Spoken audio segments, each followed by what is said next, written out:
and 5 grandsons here. This is very late at night.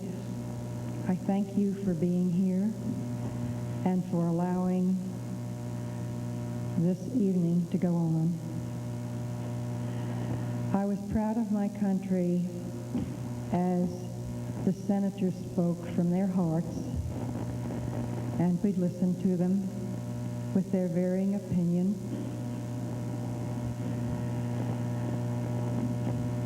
And I'm proud of Arcata tonight as people have spoken from their hearts and we have listened to them.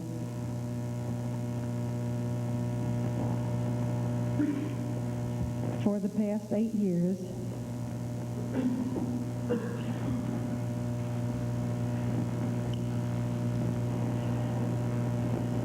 I have committed my life to peacemaking.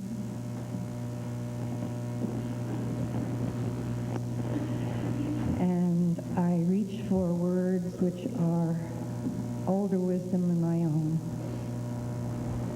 Blessed, blessed are the peacemakers.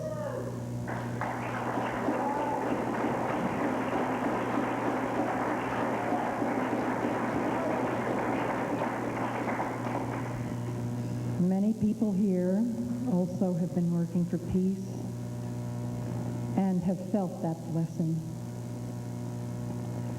I would hope there would be many more peacemakers and many more blessed people because of their peacemaking. I have appeared many times before the City Council with citizen diplomacy work. And what a wonderful place Arcata has been. We have greeted delegations from an enemy country way back in the days when there were just 3 delegates who came from the Soviet Union. And our theme on the campus was getting to yes. I gave those three delegates the book, Roger Fisher's book, Getting to Yes. Arcata City Council went way out on a limb and entertained them at lunch. Were cordial to them. This was back in the days, way back in the days when... Excuse me, Mr. Secretary, your time is up. I am proud of the Arcata City Council. I think you will know what to do that is right about the resolution. I would just like to say that day when our bombs started falling, I went crazy. I went out into the street and screamed, "God have mercy on us!" And it wasn't until we had our healing circle with candles that night before the City Hall, and I think that synchronicity had something to do with your resolution, and so I am complicit in your resolution, that I began again to feel my sanity come back. Thank you.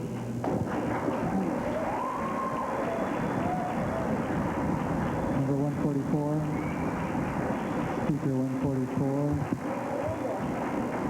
145. My name is Mark Jerome. I'm a Humboldt State University student here.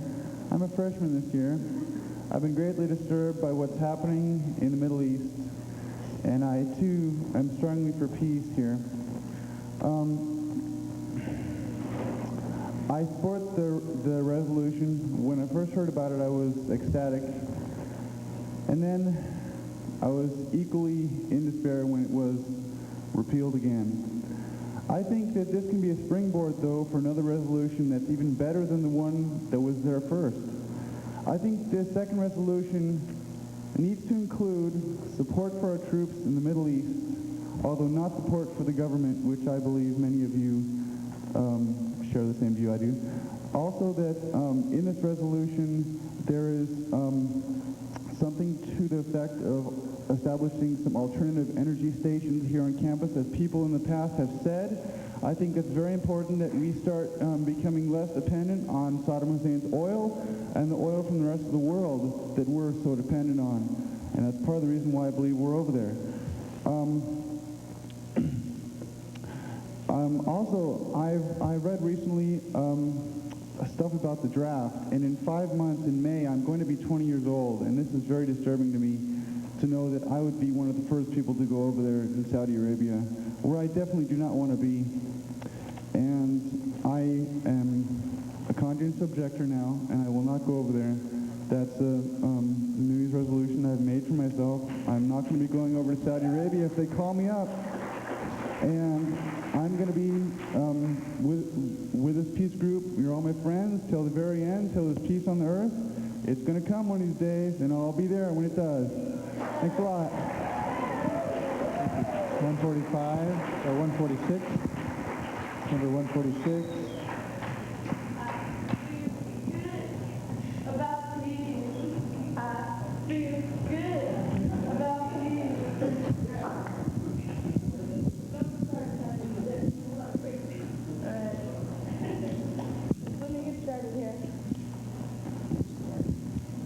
Hello, mourners, brothers, sisters, friends, old, young, poor, and working class people. Excuse me, could you state your name for us, please?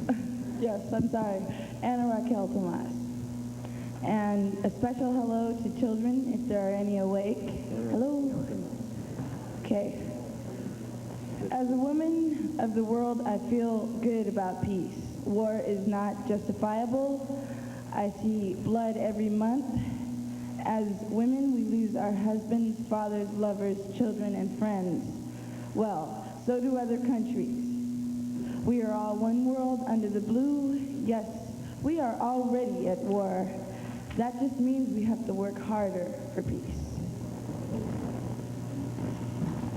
We need new ways of saying things. Instead of, that's the way it is, that's the way it's not going to be if we undo it. Rather than, I don't mind, we will say, mind your wants, for there is someone who wants your mind. Think about it. Rather than creating races and racism for systematic oppression, we will say human beings do not have biological differences, just sociological differences. Rather than dwelling in gender roles, we will say a person of quality does not fear another person of equality. I will listen to you if you will listen to me, and vice versa. Rather than teaching children not to think for themselves, we will begin listening to their idealism. A child in Oakland knew war was wrong. It doesn't take much thought. The child asked about the war and was barraged with excuses. Is war justifiable? Since we all have hearts, spit, bones, teeth, tongues, and vocal cords, can't we communicate? Let's write it in Braille, or sign it, or play it on instruments. It's easy. P-E-A-C-E. Spell it out. Positive education always corrects errors. We need a resolution because the eyes of humanity have seen enough war. So I support your resolution, and I don't think it was too hasty. I think you did it as humanitarians, and I respect you for it. But I think we need to tell them that as a community, that they made a good move. But we also need to include some important statements about the troops, since we heard that tonight. I was listening all these hours. Lastly, I am not offended by flags with stars or stripes, but I'm visualizing a flag with the world on it.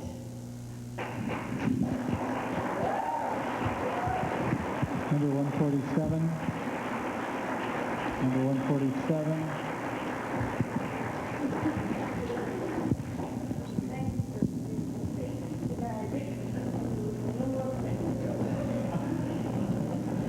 Hi, my name is Matt Bergvall. I'm a senior biology student at HSU, and I consider myself as a student of apathy, but tonight I thought I'd say something. Tonight I am practicing my right of freedom of speech.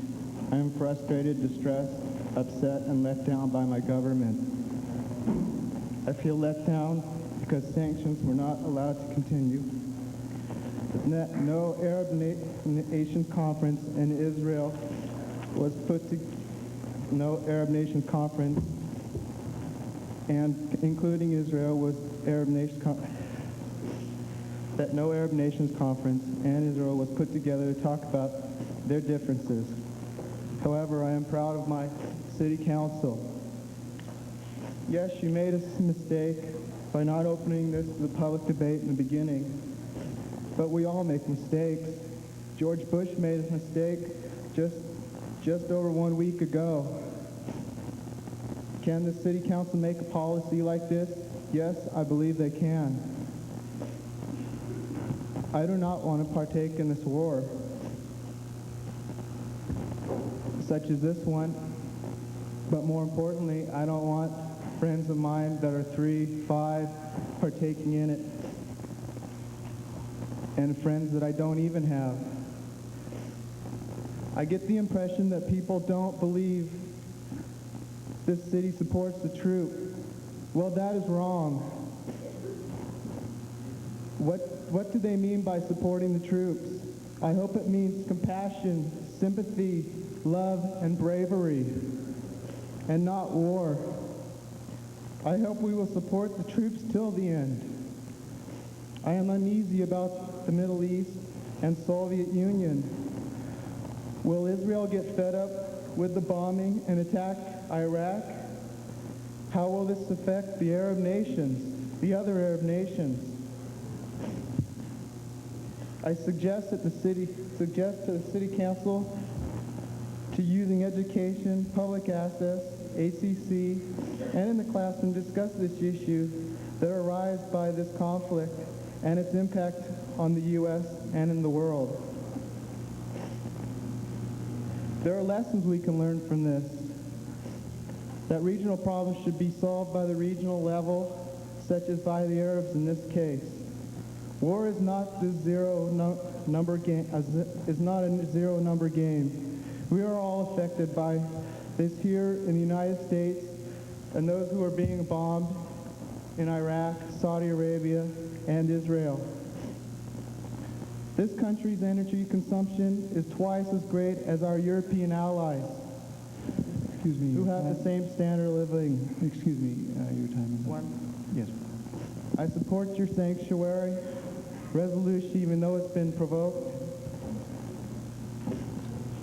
I believe that war does not solve problems, and we must remember that we are all in this together. Thank you, and you have not lost my respect. Number 148. Number 148, 149.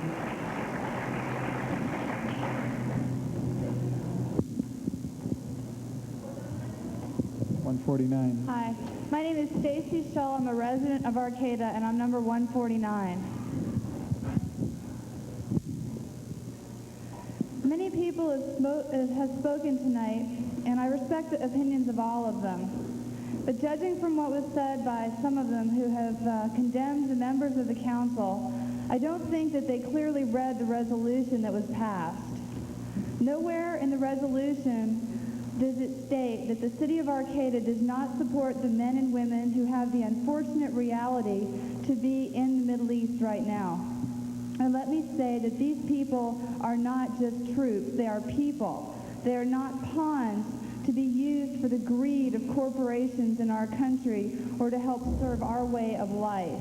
They are people, and I think they've been dehumanized by many people who are just calling them troops. Nor does it state anywhere in this resolution that we do not support our country. It does imply that we don't support the hasty and unjustifiable decision of one man to call for the needless loss of many lives. This is patriotic. It does say that this city will support those who choose not to participate in this insane war. This is patriotic. Peace is patriotic.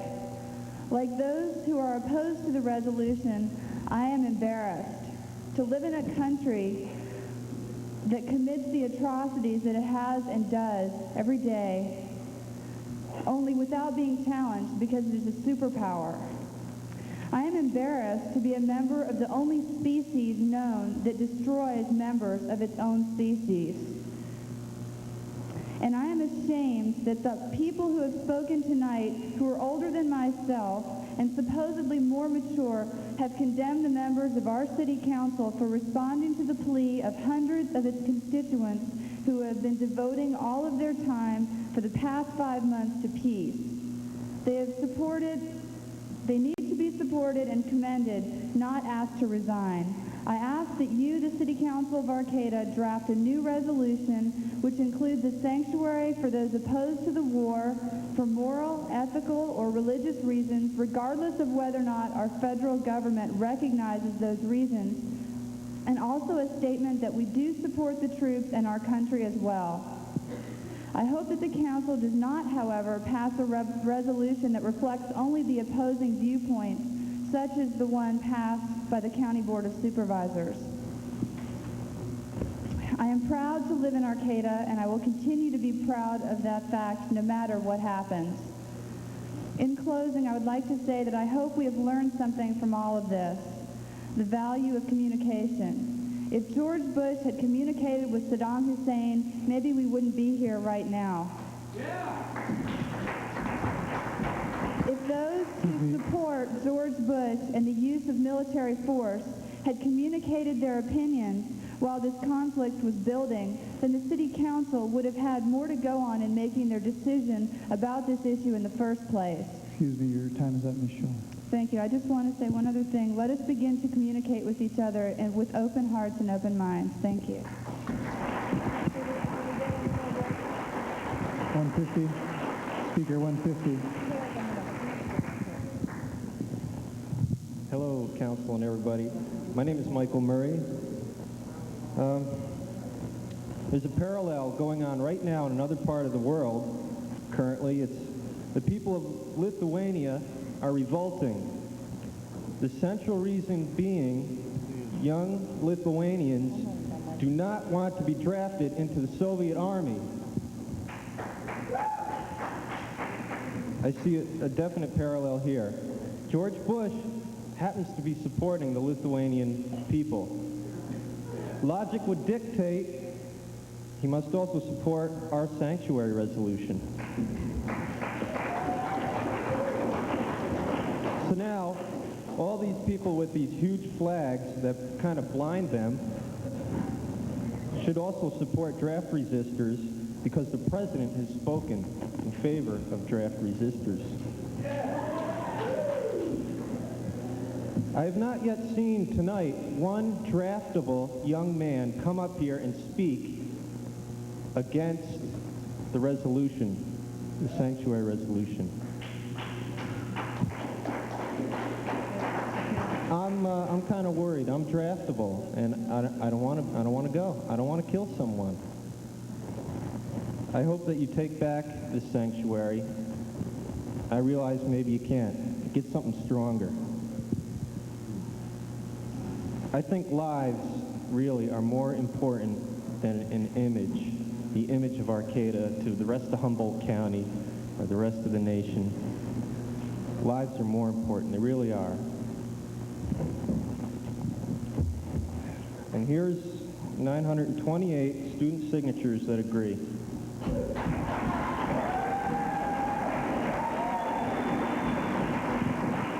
Speaker 150.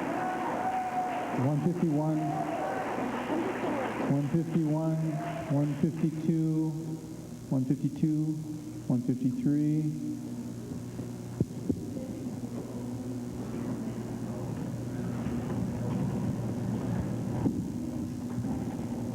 Thanks for holding out this long. My name is John, number 153. I live here, my work is here.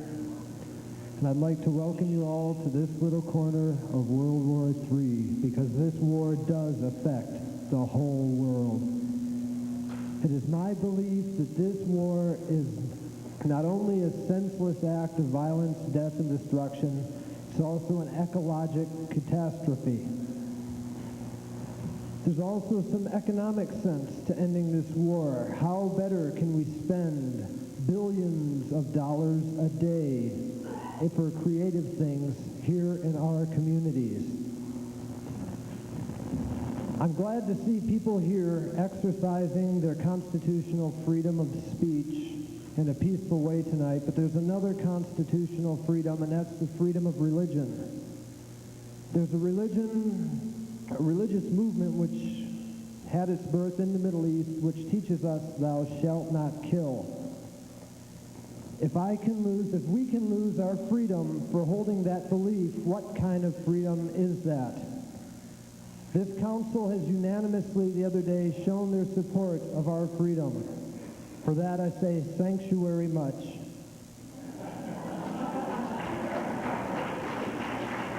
And in conclusion, I would just like to say that we could just lighten up if we please say just a minute.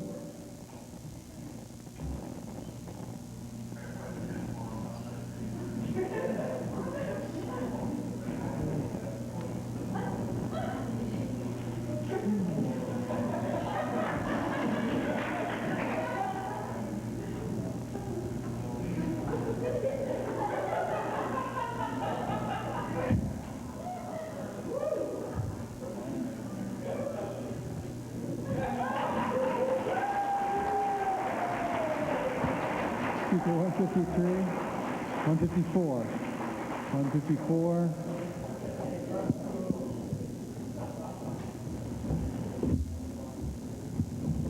Hi, I'm Jack Murdy. I'm a resident of Arcata and a father. And I'd like to say hello to all the folks who can hear me who aren't in this room, and you guys too.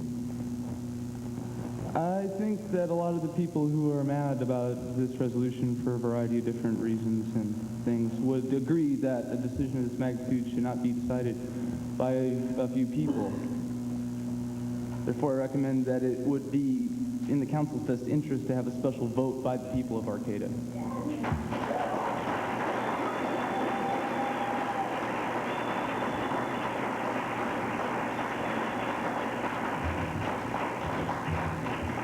How can you know what the silent majority is if they're silent? I don't think every single person in Arcata has come in here and said what they think. And in order to really know, we'd really have to have a referendum to decide that.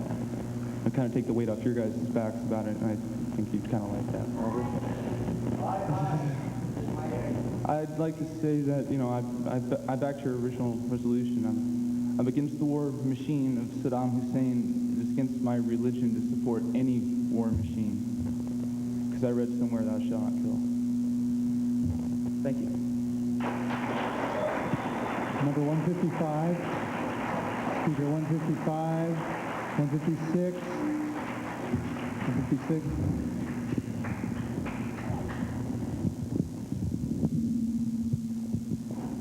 My name is Kathleen Vickers. I'm a resident of Arcata. And while I've been waiting in line, every single thing that I was planning on saying has been said. So I'll be very brief. I support the sanctuary. I'm sick in my soul that the sanctuary has been rescinded. If you are not willing to reenact another one, equally strong, not taking out any of the significant conscientious objector / war resistor meaning, please put it to a popular vote, as the man who preceded me said, and we will hopefully find out that we deserve to continue living without being drafted. Thank you. 157. 157.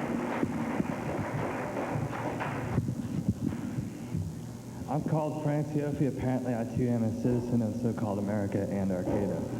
I'm going to try and be... Could you state your name, sir? What? Could you please state your name? I already did. Frank Siofi. Oh, I'm sorry. Okay. Nope. I want to try and direct this towards the council, just in an effort to be relevant, and that a lot of good stuff has already been said. I want to totally, as a part of the next generation, thank you immensely for your original resolution. And now, hopefully, unlike our bigger government, you can find the diplomacy to word something in such a way to achieve the same result. And hopefully a vote in Arcata would definitely be necessary. And I want to say that maybe it was the 10th or 20th speaker today that took a tiny little Nietzschean clause to promote our massive murder campaign. And the last people I can remember that so abused the words of such a wise man were the Nazis. And I have a lot of hope in America, I think. Speaker 158, 158, 159.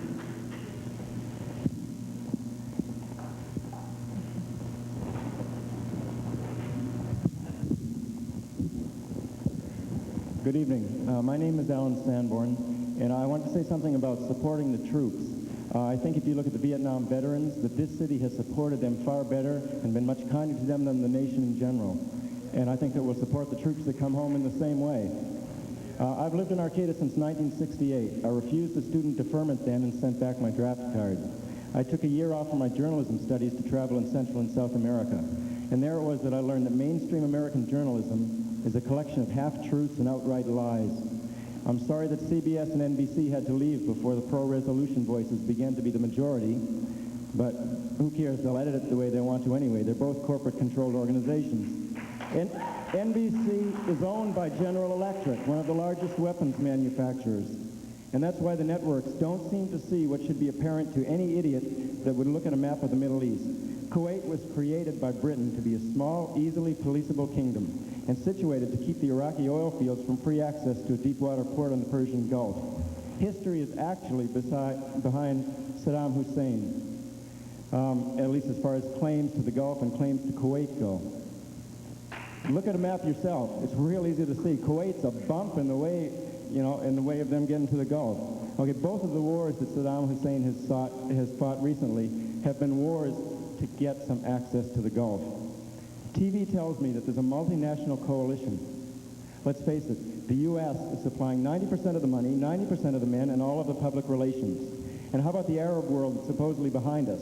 Mauritania has not come out on our side. Western Sahara doesn't back us. Algeria doesn't. Morocco doesn't. Libya doesn't. Sudan doesn't. Palestine doesn't. Iran doesn't. Yemen doesn't. Lebanon doesn't. And now Jordan doesn't. So where's this Arab solidarity behind our war effort? We bought off Egypt and Syria with over $6 billion worth of forgiven loans and weapons. Is Hussein a madman? Probably. Unfortunately, he's an amateur compared to a nation that almost annihilated its native population. The only nation, the only nation in the world that has dropped atomic bombs on huge civilian populations.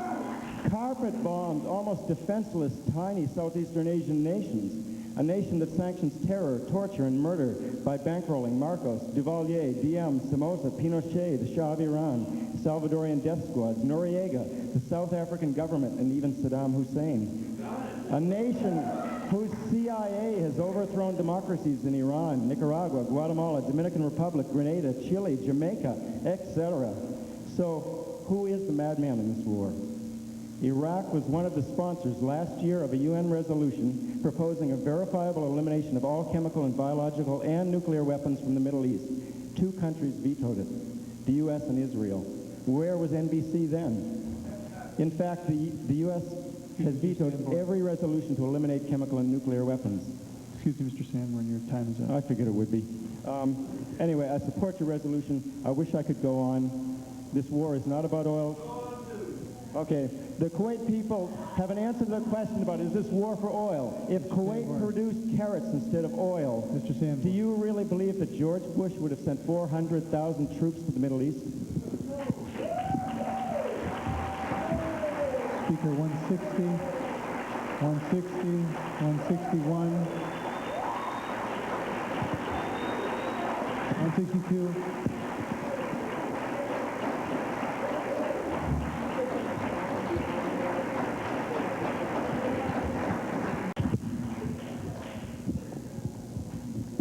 Hi, my name is Minerva Williams, and I'm going to untangle this cord, and you better not take it off my time, Alice. Got a lot to say.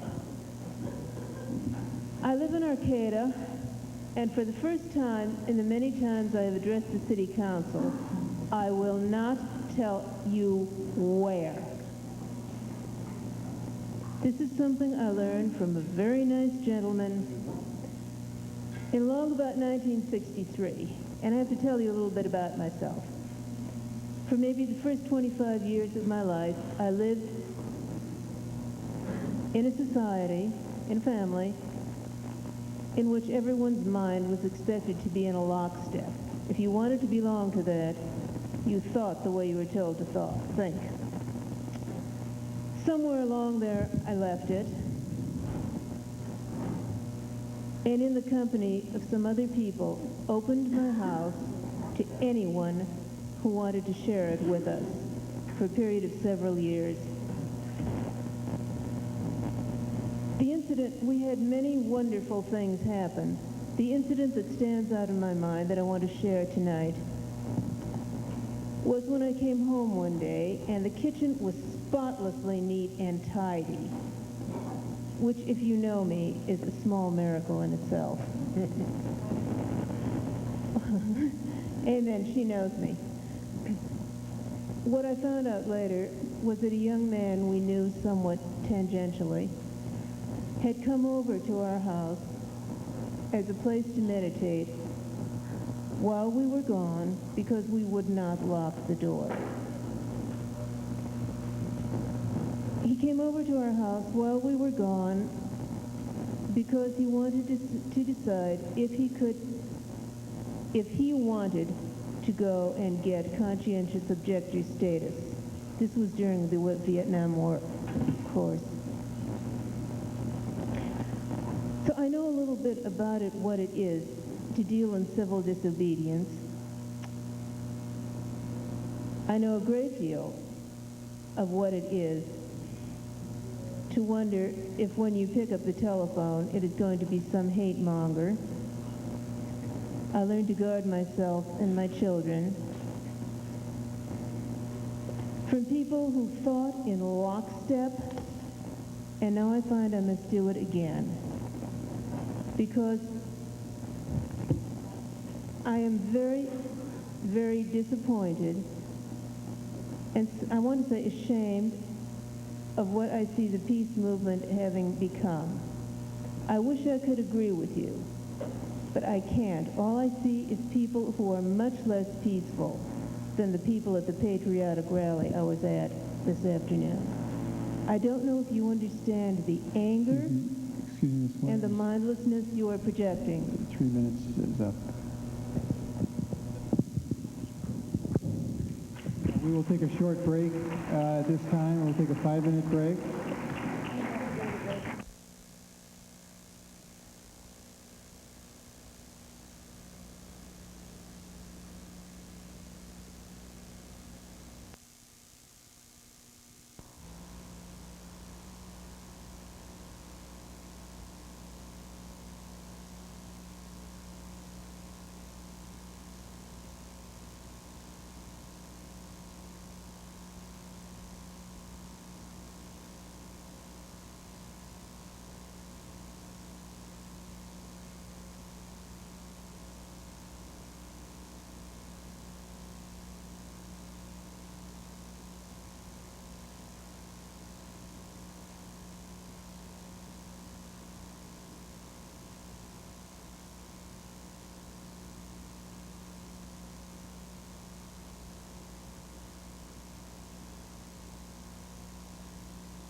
Hussein, get them home as soon as possible, with as few casualties as possible, to produce as few civilian casualties as possible, and are glad and thankful for the freedoms we enjoy as Americans. It is essential to understand the culture and the mentality of the Islamic world, and to understand why we're embroiled in a resource war. 10 years ago, the newly elected Ronald Reagan chose to throw out America's fledgling energy policy that was being developed during the Carter administration. That policy was to develop alternative energy sources, more efficient use of energy, and decrease our own dependency on foreign oil. Reagan further deregulated the energy industry. Trace your own rising energy costs at the gas pump, PG&E bills, etc. As Humboldt County residents, we've witnessed several major economic catastrophes in the last 10 years. We saw an 8-year war between our, quote, enemy, the Ayatollah Khomeini's Iran, and Saddam Hussein's Iraq. Our president apparently had no knowledgeable Middle East advisors. Why did we support another dictator, another obvious abuser of human rights? Why did we sell him arms and watch him build the 4th largest military machine in the world? Why was there an Iran-Contra arms deal paid for with CIA money? And where did the money come from? Why was there clandestine aid for the Contra rebels, illegal at best? About 6 years ago, LTV, a major producer of military hardware in the U.S., filed bankruptcy, wiping out thousands of small investors, while multinational money controllers reaped huge profits. And then they reorganized and began building more military hardware. About 5 years ago, Maxam Corporation illegally bought out Pacific Lumber, by all accounts a world model for timber companies to follow. Within the last 2 years, we witnessed the S&L scandal, again wiping out thousands of small investors, while some high-ranking S&L and government officials appear to have reaped the profits. It appears now that the administration in Washington wants to deregulate the banking industry, as had been done with the S&L industry prior to the scandal. Recently, we were polarized by Redwood Summer. The media thrives on polarization, and the periphery issue of the spotted owl. And the harvest and shipment of raw logs to foreign markets continues. We, the residents of the Pacific Northwest, suffer the consequences with mill closures and lost jobs. When do these abuses of what is truly our American birthright end? Only when we, I'm closing now, only when we the people take back our government from, as Dwight Eisenhower called them in 1960, the military-industrial complex.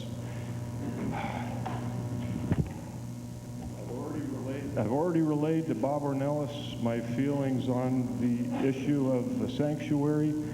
It was hasty, and because of that, it wasn't addressed in a public forum like this. Thank you. Speaker 163. 163.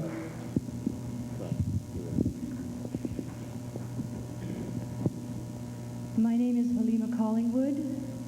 I have lived in Arcata for 7 years after having lived in many towns, countries, areas of the world, and I'm proud to say that I'm going to live here for many, many more years just because of situations like this. Council members, friends, neighbors, and dear brothers and sisters in the Persian Gulf. I am the mother of 2 boys, aged 10 and 12. I have taught them that war does not bring peace. It only brings a pause until the next war begins. War was responsible for the creation of East and West Germany. War divides. It does not unite. I've taught my boys to negotiate, not to fight. This is very difficult to do in a world full of so much violence. But if they should grow up objecting to the war, will they be allowed the right not to participate in a war? Will they be allowed to defend their beliefs and moral decisions? Those young people who feel that it is their duty to support this war in the Persian Gulf, they may join the army and serve their country in the way they believe. But what about the people like my boys who have been taught since childhood that war is not morally justifiable? Where is there a place for them to fight their war on war? A place for them to live according to their conscience? Many of the young men in the Persian Gulf today are not there by choice. They joined the army to secure their future, not to secure no future. They joined to become educated when there was no other recourse. If it is true that President Bush can reinstate the draft without debate, forcing men of conscience to join the army and bear arms against their will, then I say it is time that we need to give these young people a sanctuary, a nourishing community where individuals are allowed to voice their dissent and stand up for their conscience. I support the sanctuary. I support your action. I was there last Wednesday night. I know how it came and how it arose. I am very proud to be here, and God bless you, and I hope you find the best way to the solution of this situation. Thank you. 164, 164, 165.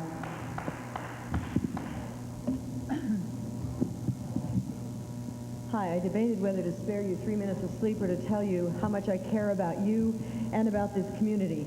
And my energy, my anger, my hurt is pretty well spent, but I can feel a little bit of it coming back. I'm Julie Fulkerson. I'm a resident of Arcata. I've lived here all my life, third generation. I own a home, I own a business, and I'm pretty middle class, as you can probably tell. Didn't I say Julie Fulkerson? I've tortured myself the last week, and I'm sure that the four of you have. And I think it's time to let it go as to the question of what happened last Wednesday night. How could such a thing have happened? You definitely did not make that decision as politicians. That's one thing that's clear. And I think that's something, that is something that we should be damn grateful for and tremendously proud of. That it's got to be a really rare experience. And please don't clap, I need my time. For those of you who are newer to the community, a lot of you are younger, you may not realize this meeting is a long meeting. This is typical for the Arcata City Council. I know, I was on the Arcata City Council for 8 years, and meetings often went into the night. Typical of the Arcata City Council is to agonize, committee after committee, meeting after meeting, listening to every single voice in this community to find solutions to the problems that we face that include everybody's vision and everybody's ideas. So, we have to have a little history here. The other part of that is we look at this mix of this council. I got several threatening calls, but one of them said, you're a business owner, we're boycotting you because you can control this council. It's run by the good old boys. And I thought, boy, oh boy, they must be talking about another town. This is not a good old boy community, nor is it a good old boy council, nor is it a good old boy business community. And, I mean, we have Democrats, we have Republicans, we have a pretty small range of ages, I must say. There's not anybody on there too old, since you're all younger than I am. But you know, one thing I keep looking at what it is I'm going to learn from this, what we're all learning. And part of it is I've been a cheerleader for Arcata my entire life. I love this community. And my mistake has been to see us as this wonderfully perfect, incredible environment. We see ourselves on national news. We're internationally recognized for our success programs. And we blew it. Not you 4 or 5 people. This is a collective mistake that was made in this community. It's been building up for years, possibly. You're taking the heat, you're taking the anger, but you know, the one good thing about it is now I'm going to have to realize that we do make mistakes. And I must say also that we should be additionally proud that you have somehow found the courage to apologize, to admit that it was a mistake. And once again, where else could we find people who would do that for us? And I'm glad you did it, but I also want you to know that you are not responsible. Do I have 2 minutes left or 1 minute? That's no minutes. No minutes? Can I say one sentence? Yes, please. That stop the apology. The apology took some incredible courage. The anger is not yours. The anger that's being directed towards you is not yours to keep. You've been a terrific funnel for all of us, but I want you to know that it's our responsibility to look inside of us to see what our anger is about, and we better start taking care of it, and I hope this community can begin to take responsibility inside for our collective part in this, and I thank you very much. Speaker 166, 166, 167, 168, 169, 170, 171, 172, 173, 174, 175.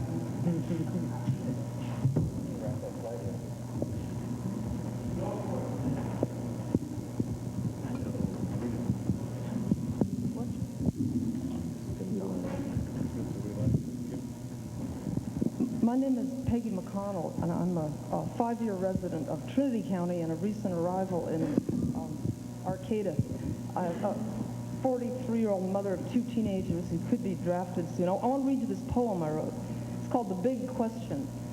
I saw the caption on the left-hand column of the sports page the day before war was to break out, and I knew almost instantly that this was truly the question that was burning with a fiery passion in the heart and through the heart and the soul of the heartland of, quote, the greatest country on earth, unquote, as she was preparing herself for a great battle on the world scene.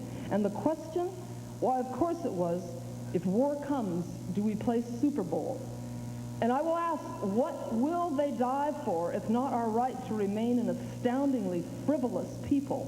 What will they die for but our right to fill up our Broncos with gasoline and head on out to football games, tailgate parties, garage sales, kegger parties, etc., etc., for our right to remain utterly frivolous, trivial, and self-indulgent to the end, many young men will give up their right to live at all, will give up their chance to become mature men, hopefully mature enough to have recognized the pomposity of the generals, the politicians, who spoke of the casualties being, quote, insignificant, unquote, death all, just numbers.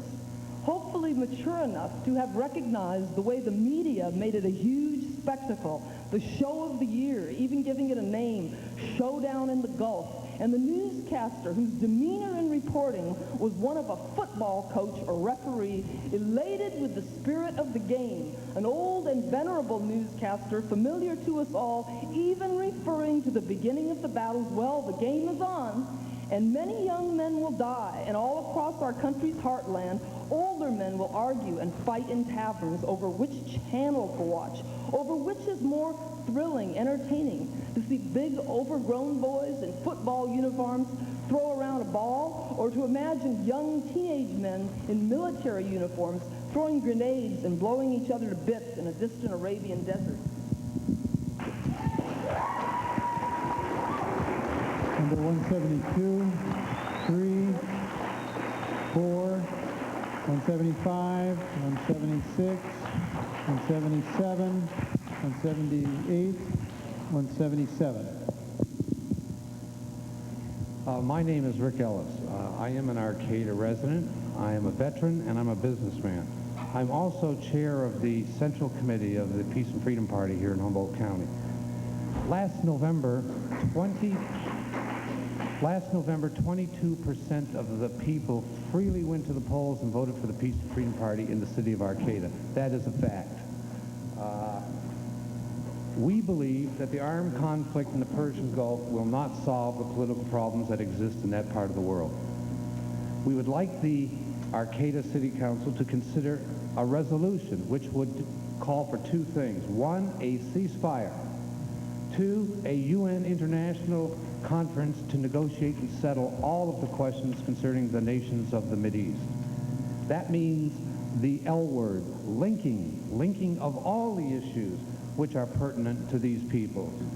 The main issues which I see, and I'm sure other people could add to it, are the security of Israel, a Palestinian homeland, the territorial disputes which Mr. Sanborn so eloquently talked about as far as Kuwait, And also there's one big issue that the rich Arab nations of Saudi Arabia and Kuwait have been investing 90% of their money in Western corporations and in the debt of the United States government, and only spending 10% of their capital into the poorer countries in the Middle East.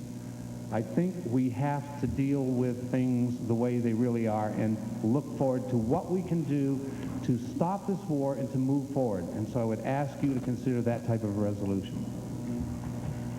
Thank you. 178, 179.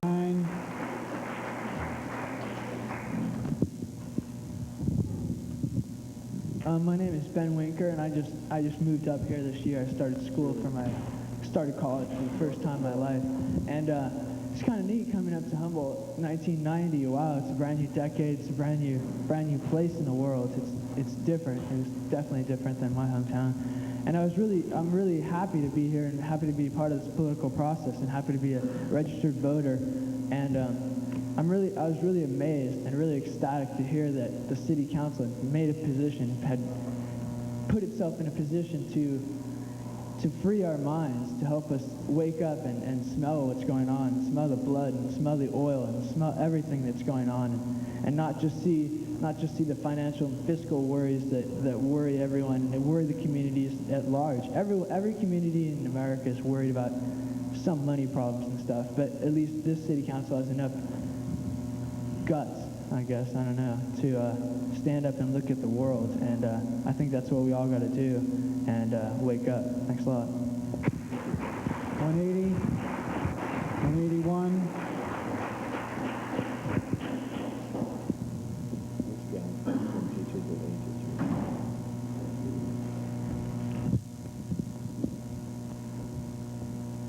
My name is Sigrid Allen, and I'm a resident of Arcata since 25 years. I work here, I live here. I have two sons that are 22 and 26 years old, and that is the main reason why I'm here. I'm very concerned about them. We have heard a lot tonight from the community here. Before I forget it, I would like to applaud the Arcata City Council for their courage they took, and I fully support it. We heard from veterans of different wars tonight.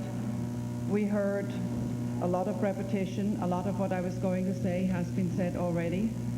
But I have not heard from anybody that was on the receiving end. I lived during a war. I was in the bunker. I was being bombed at. I lived 2 years in a basement, in a cellar, every night, because the 1 minute or the 2 minute warnings that we got was not enough for parents to bring 4 children into a basement. They only each could grab one. So we ended up 2 years being bombed at, and I want you to know, I lived in the, by my accent you probably can guess where I'm from. I came from the country where we followed the leader.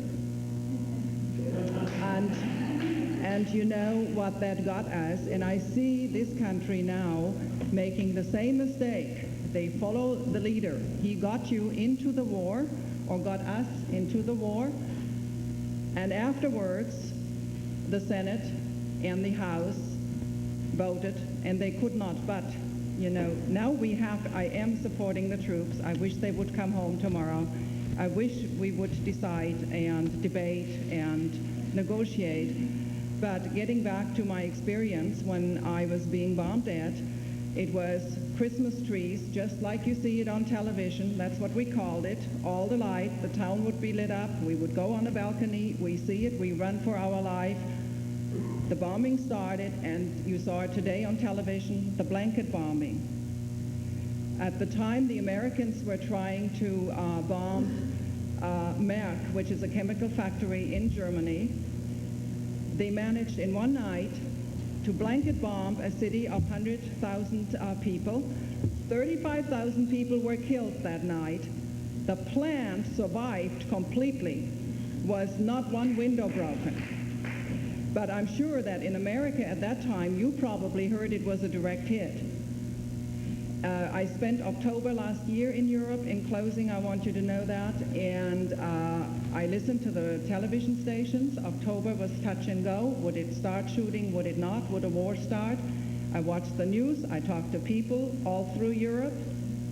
They are not with us. Excuse me, Miss Allen, They your are time is up. all deploring the war and the Americans and the guts that Bush has. And one last sentence, any statement in Europe that came over the news from our government here was, President Bush gives a warning. President Bush gave a warning. There was never a negotiating, or it was warning, or a threat. Thank you for listening. Number 182.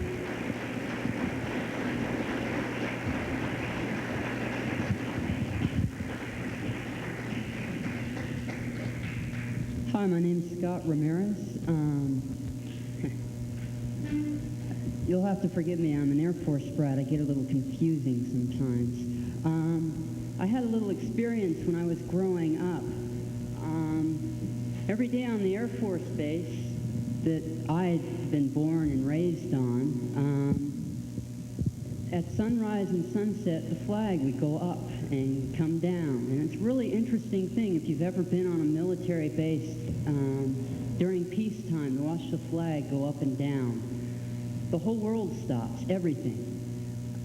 Cars stop on the roads, the police stop, and you'll get in trouble if you don't stop. The whole world stops. So I grew up thinking, well, the flag goes up, the whole world stops. Well, I grew up and I found out that, well, the world's round and the world doesn't stop when the flag goes up and down. I just hope that we can learn something. I hope George Bush can learn something. The flag going up and down in another country doesn't matter. What matters is what that flag stands for, our Constitution.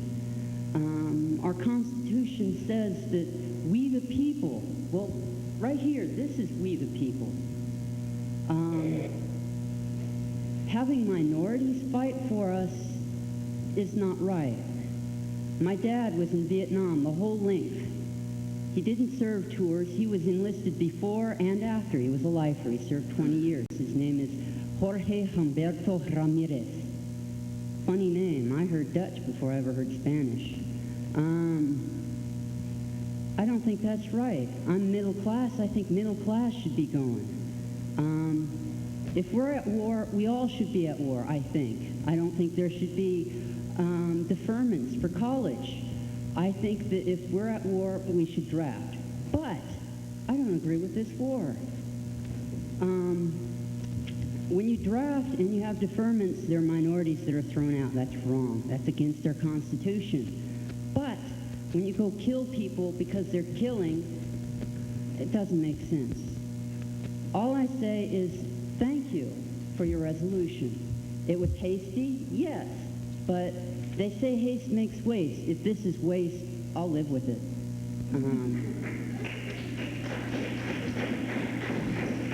To those that would say, throw you out for doing this, they have my deepest sympathies and my regret, but it's time they wake up and get involved. You people, you heard a speech. You heard people speaking out for this type of resolution, and you acted upon it. To me, that is what a leader does. Leaders lead. They do something. They don't sit on their duffs and wait for people to come to them. Mr. Ramirez, your time is up. Okay, thank you. Number 183.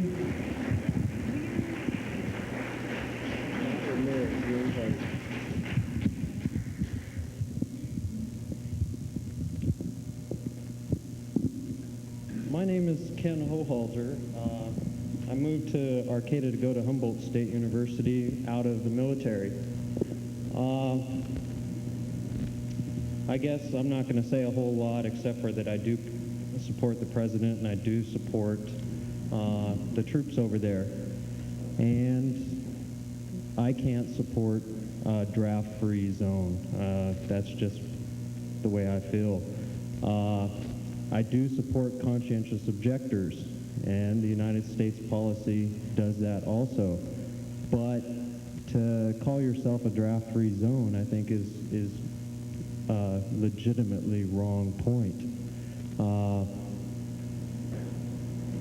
To take every area gets the same things from the federal government, and to take yourself and say, well, this is what we don't want to do in our area, I think is wrong. I think we all need to stand together. I know we're at war. I'm willing to go. I'm still in the inactive reserves. I don't know if I'll go home to letter in my mailbox. I don't know that. But I do understand that we all come from different backgrounds, and some people won't feel easy at doing that, and I think you should apply for conscientious objector status. I think the City Council knows that most of the people here do support peace. I'm trying to think of anything that we've all decided that everybody agrees on here that they can put in their resolution. We all agree that we support the soldiers. But I don't think we can all say that we support a draft-free zone, and I don't think that they can put that down as something that's the community policy when clearly a large section of the community here does not agree with that.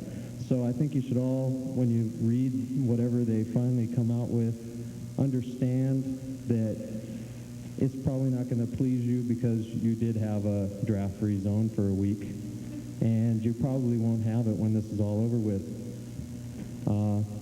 But they're doing their best. They made a mistake. I'm not going to chastise them. I'm not going to tell them that I think they should get fired or any of that.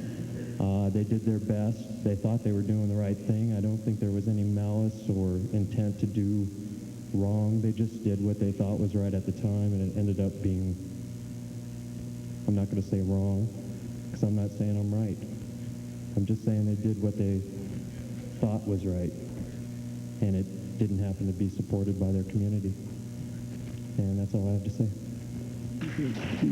Number 184, number 185, 184, 185.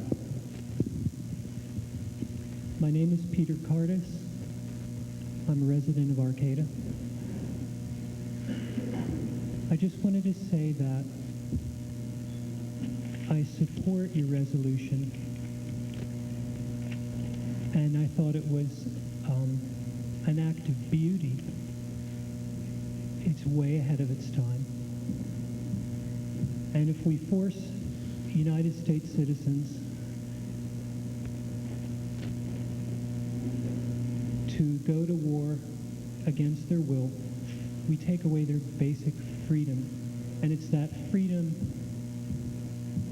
that's guaranteed by our Constitution.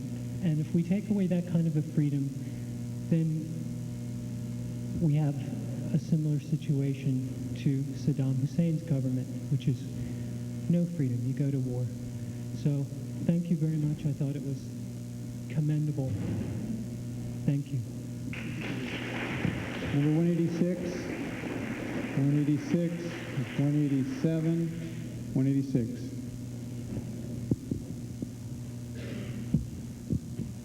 Hi, my name is Jerry Carlock. I live in Arcata. I came from a place, northeast Texas, no ocean, no beautiful, open-minded people like this. I'll be here for a long time. Morally, I think people are really good, and that they tend to want to be led. And George Bush is doing a really good job of leading a lot of people right now. I watched 60 Minutes the other night. There was a talk about ecological devastation with all the oil rigs mined in Iraq that Saddam Hussein could just blow up at any time and just devastate our agriculture for years to come. I hope that the war is ended soon, and that I will welcome the troops back as soon as they can come with open heart and open mind. like I said before, I think people are basically good and they just need to be led. So I support your decision, and please, if you can, reinstate the resolution to lead some people in the right direction. David Sanborn had a, I'm going to cut mine short because David Sanborn was saying some really good things earlier, and I'd like to finish part of his if I could. Thank you. His speech carries on. I firmly believe that no individual should go to war against his or her beliefs. There may be constitutional questions about the Council's resolutions, but there are also constitutional questions about the sending of U.S. soldiers to die for corporate interests 10,000 miles from home. That's not defense. That's paid mercenary activity. I respect anyone's right to reject such twisted reasoning and say no to serving in a global corporate police force. What the Council has done is to say to these people, we honor your decision to participate to not participate in the insanity of the old world order. If there is a new world order, I hope that it is an order created by those who dare to stand and act for peace through negotiation. I support the UN sanctions against Iraq, linkage to a whole Middle East peace conference, and Arcata City Council sanctuary resolution. Speak your hearts. That's why we elected you. You won't be recalled. Thank you. Number 188. 188.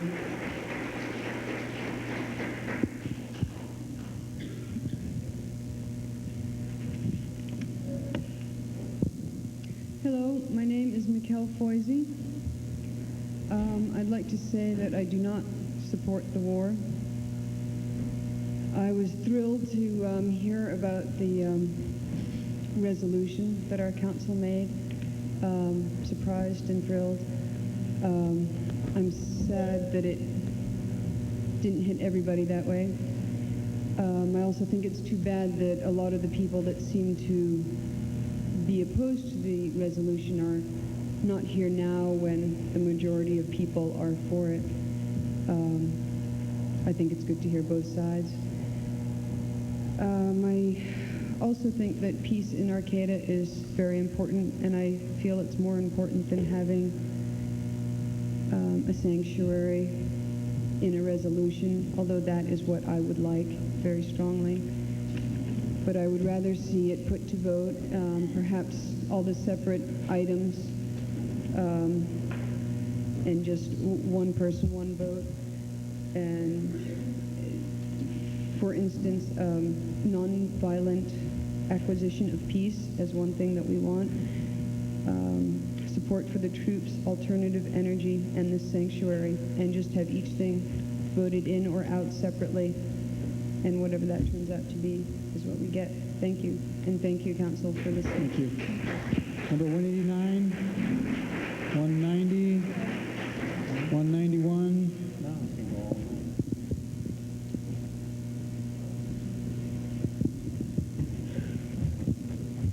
Good evening. My name is Bruce Dodd. I've been a resident here for the past 6 years.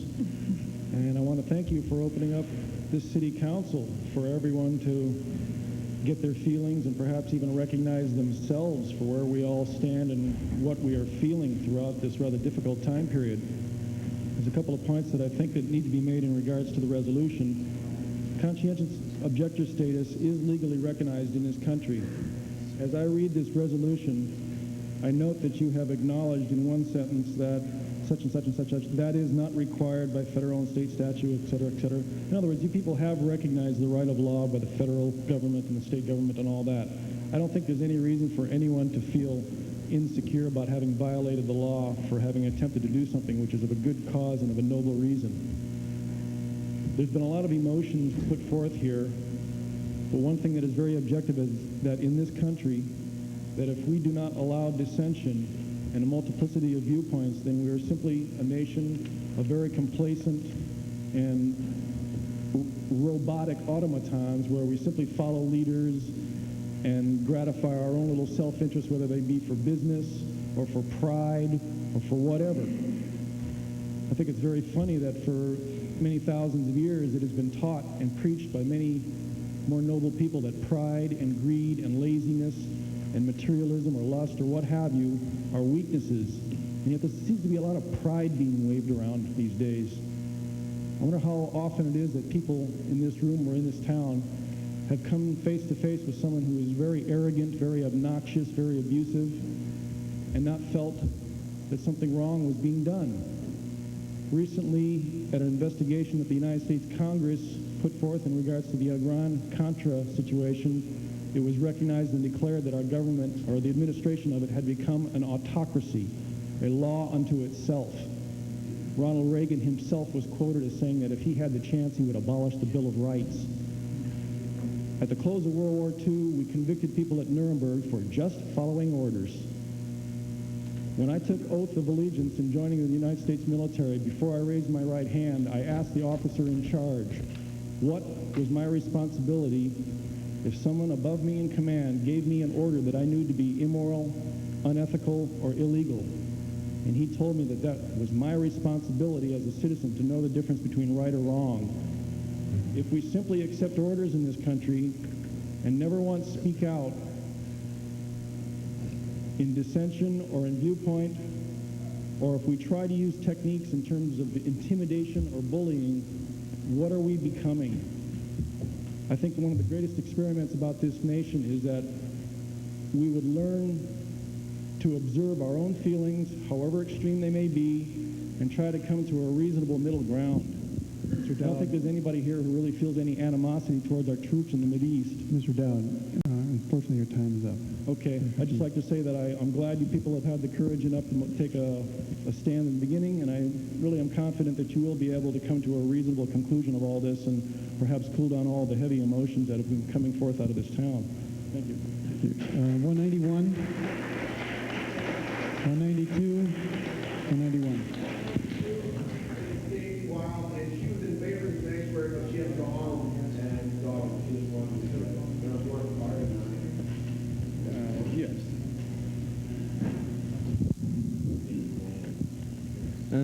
My name's Dan Porter, and I'm 21, and I feel like that everybody has the right of freedom, to choose what you decide to do.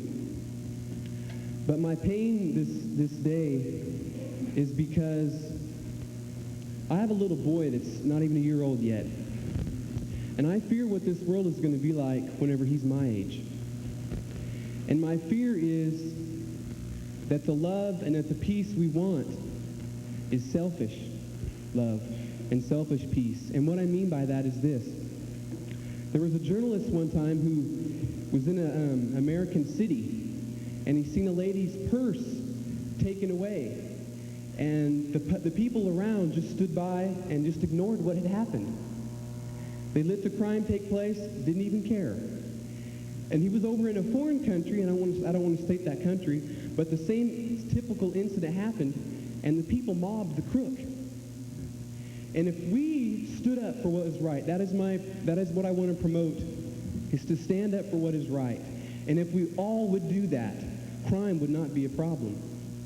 This war would not probably have ever had to take place if years ago we'd all stood up for what is right. I look at our police force. I just heard on the radio earlier today that Eureka's crime rate is the same as a city twice its size, and that we have lack of police officers. And I thought, if we were all police officers, there wouldn't be no crime. And I feel that we look at Kuwait being overtaken and we think, well, that's not my child or that's not me, so I don't care about those people. But I do care about them, just as I care about each and every one of you here. And I think that we should decide if it's right to go to war or not by the lives, but is it a just cause? I do support this resolution that because if people don't want to go to war, they ain't going to go anyway. And if you're forcing, I don't believe you should force somebody to go to war. But what I want to bring out to everybody's attention is we need to look at what's right. Is there a just cause? If we stand up for what's right, I want to start here in our own community, and then hopefully it will spread out throughout the world, but we need to stand up for what is right. And I believe what is right is to protect those that are intimidated, that those are that are violated. Just as if your child was being attacked from some criminal, and I went to save your son's or daughter's life, and I was died, I would be considered a hero. I wouldn't be protested against because I defended somebody's life that is precious to me. I believe that is love, is whenever we protect those that are being injured. That is true love, not just because they're our relative, but, you know, not because we're close to them or whatever, but just because they're a human being. Excuse me, your time is up, Mr. Porter. Okay, that's all I want to say. I want to have, you know, true love, not a selfish love for my child. Number 193. 193.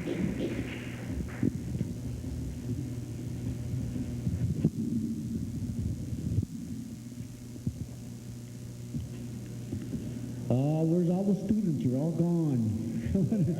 All right. My name is Felix Loera.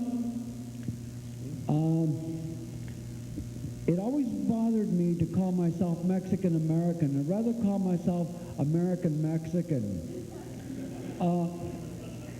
See, that flag to me doesn't stand for nationalism or patriotism or law and order or God and country or America right or wrong.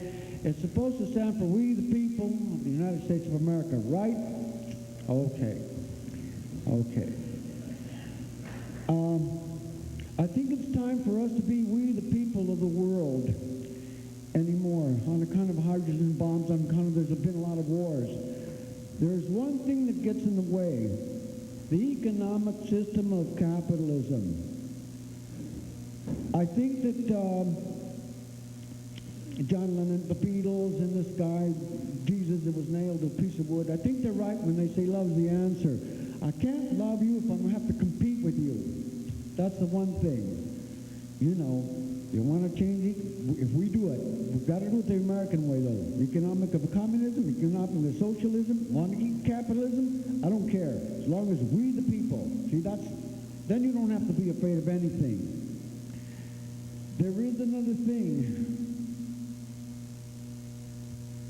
Why there's still wars, I got to attack something else. The church, the historic religious notion that man is inherently evil, you know, sinner. How am I going to love you if I think you're a sinner? You know. This archaic dumb assumption which ignores the very measurable, very definable causes of man's destructive behavior is our most persistent, most powerful breeder of distrust. It's the great rationalizer, the great reinforcer of all the people alienating values and notions that have thus far realistically guided and characterized the history of our kind. Now, when you attack the economic system of capitalism, you can get killed. But if 10 of you young people do it, it's harder. You know, it's time to make it we the people of the world. You dig?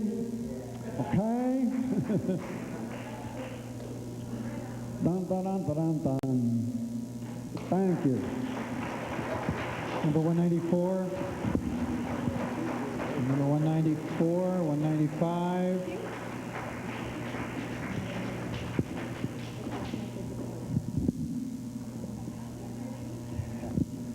Hi. I'm Rudy Becking, resident of Arcadia for 30 years. I would like to commend the council for their audacious position to make that resolution. They did it as human beings, and I respect them for that, and I love them for that. However, there may be some minor deficiencies in the announcements and the public participation, but they're fully remedied. And as in the past, the tradition of the City Council in which I participated, these meetings go deep in the night, and we're approaching about the 2 or 3 a.m., what usually is, of these solutions. First of all, I would say I believe strongly in local government, and the other aspects of it are that conscientious objectors are also patriots. Nothing is illegal of the City Council to adopt a resolution which gives the freedom of choice and protects the individual. The power of local government in Arcata has been noted, as in the past, as being very progressive power. It started with freeways. We fought the federal government and the EPA and HUPWA to create our own marsh project, for which we later will be rewarded with 4 grants of $1 million. We have been very creative, and your activities in here and producing this resolution is another step into that direction.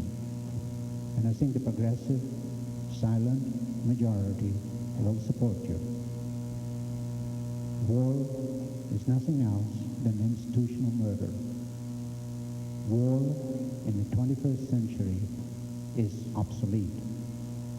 The consequences of war, biological warfare, chemical warfare, nuclear warfare, will create havoc on our total environment, and nobody will survive.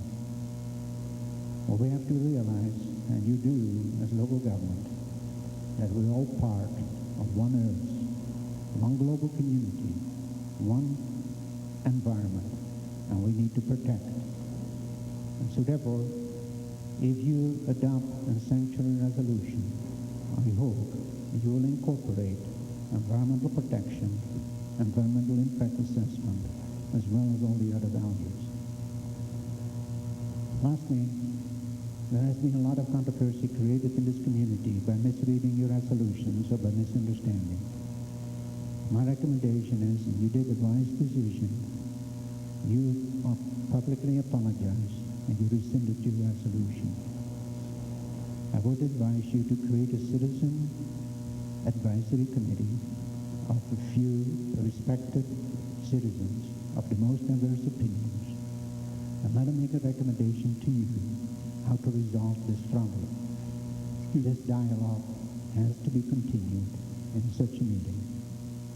Do not take any action hastily. And if you do it that way, we'll see that we can work it out in Arcata. And we'll then have, if necessary, a ballot issue to decide what is the majority vote. And I'm very proud of Arcata. In Arcata, with the freeway issue, with the mass projects and with other things, we never had the silent majority. Thank you, and I support you. Number 196.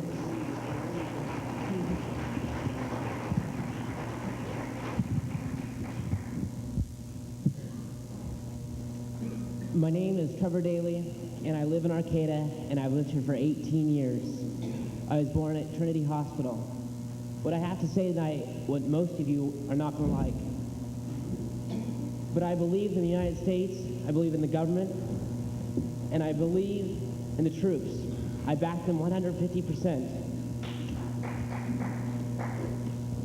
I don't want to use harsh words, but I have to say it. I'm disgusted with what the City Council did. They made my opinion before, instead of letting me make it for myself. They took my vote away from me. That was not fair, and I could not vote for myself. I am not condemning the radicals of Arcata or of Humboldt County, but I don't see them making any legitimate sense out of anything. They can go, they don't make any going into Congress and making any amendments to this. We elected George Bush at the last presidential election. We elected him. Where's your election president? Where's your person that you elected? We're speaking here, the last 3 hours that I've stood here, it was all for the resolution. I am against the resolution. And I don't see, I'm for the troops and a foreign backing. I'm against war, but everybody is. Who wants war? But still, we're in there. We've got to support our troops. We've got to help them. You know, if you were a troop there in Saudi Arabia, how would you feel if you saw Arcata being a sanctuary against the war? How would you like to come back to a country that said sanctuary against war? It's not right. This is unconstitutional. This is all I have to say. I'm just backing the United States government 100%. Number 197. Number 197.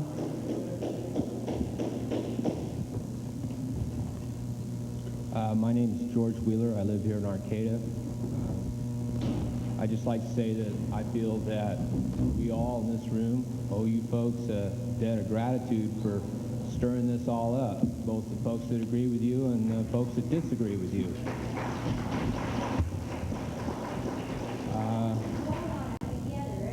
You didn't divide this community. I come from a family of 5 boys, and if Thanksgiving wasn't very pleasant, if it hadn't been for my father, we'd have come to blows over this thing going on in the Middle East. I have a younger brother who's in Saudi Arabia right now. I encouraged him not to go unless he truly believed in the war, which he said he didn't, but he felt he had no choice. Because of that, another one of my brothers refuses to talk to me today. And as I stand here before you tonight, I appreciate the dialogue that we've had here in this room, because I feel like I need to go make peace with my brother, because it's very possible that the next time Ron and I see each other will be when we bury my little brother. And I don't say that out of my imagination. I served with the 3rd Marines. I participated in a small way in the 1968 Tet Offensive in Way, and I bagged and tagged my share of Marines. And I'm afraid for my little brother. And I just wish that he really believed in what he was doing. I wish he did. And so anyway, I appreciate you guys stirring things up. That's what we needed. But I wish this had happened before we started the war. Maybe we'd still have sanctions. I mean, I just can't believe that if we'd spent the money and the time and the energy that we're putting into bombing these people, that we couldn't have closed the border, that sanctions might not have worked given time. And I don't know where this is all going to end any more than anybody else in here, but I don't feel good about it. And anyway, I think it's important that we be stirred up, and don't let the people that say, oh, you've divided the community, and look, we were all so happy before you passed this resolution. We weren't. We weren't. You should have been at my house Thanksgiving. That's it. Thank you. Number 198, 198, 199.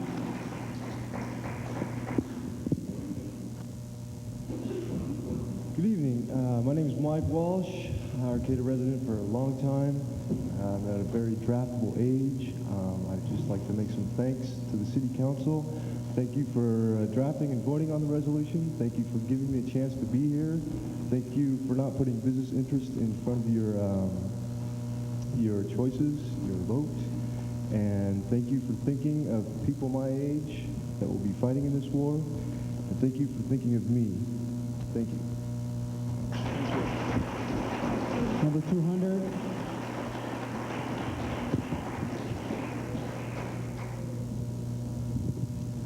Hi, my name is Barbara Lamb. I'm a resident of Arcata and have been for the last 15 years. I have 3 children, and I'd like to let you know what this has affected them.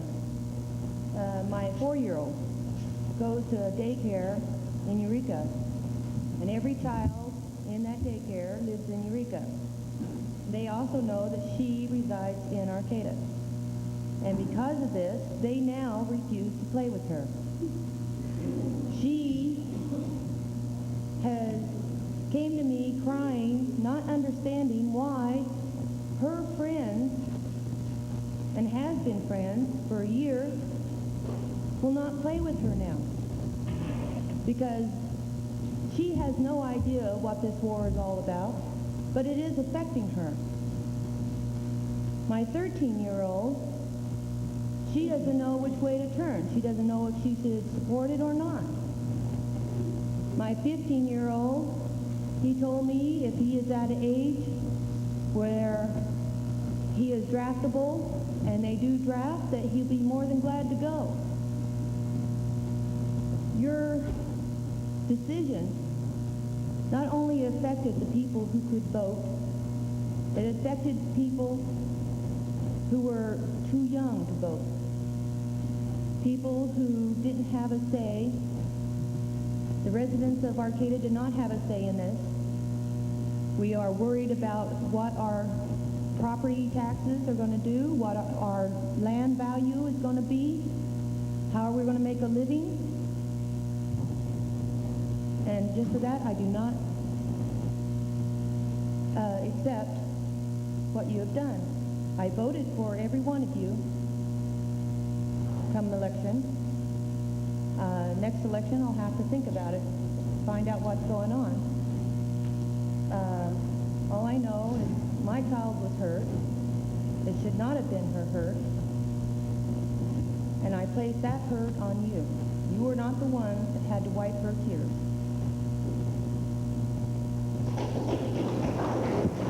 Number 201, 201. My name is Steve Tenerelli, and I've lived in Arcata and parts of Humboldt County for the past 5 years. Like a lot of people here in this room who have ancestors maybe when they were adults, I was looking for a new place to live because the place where I was too much for me. And I think that's something we need to realize is that right now we're on occupied land. What I do for a living is I'm a preschool teacher, a job that doesn't garner me much honor in the society. I have worked with 4-year-olds here in Arcata. In preschool, I'm sorry to hear about the experience of the woman before with her child. The preschool I work at, we talk to the kids about peace. We didn't know how to talk to them about war because they don't understand war. You hit somebody, you go on timeout. You know, it's not, you're not supposed to hit people. That's just the bottom line. They don't understand beyond that.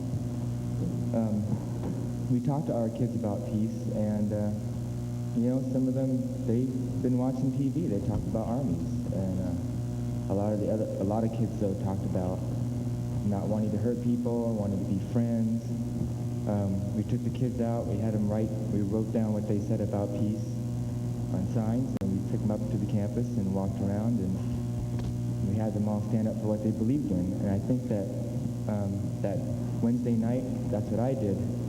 I heard about the Arcata City Council was going to have this issue on the agenda, and I went to the City Council meeting, and there were so many people there, and I was so blown away by the war, I couldn't even get in to the council chamber. It was so packed with people in support of this measure. And I realized that there's people who are angry, but you know, a lot of us, there was just a lot of emotion flowing that night, and we passed it because you know, it was just that's what was happening. There was so much of us there, so much energy, it snowballed. And I'm sorry that people didn't get a chance to speak, maybe who needed to speak, but I think that tonight has shown that, you know, the majority of us in this community do want to have this sanctuary, and I'm in support of the sanctuary. I feel that if, you know, there really is a very strong opposition, I think a referendum may be necessary. And let us see really where the majority lies. I don't want to see the city council stuck in a bad position. I don't want to see our businesses stuck in a bad position. I myself make money in Arcata. I spend my money in Arcata. I don't go shop at the mall. I don't take my money out, you know, down to the city. I spend my money here in Arcata, and I will continue to spend my money in Arcata. And if there is a boycott of this community, it will just be stronger in my resolve to support local businesses. Are there any other speakers? 202, 202, 203, 204, 205.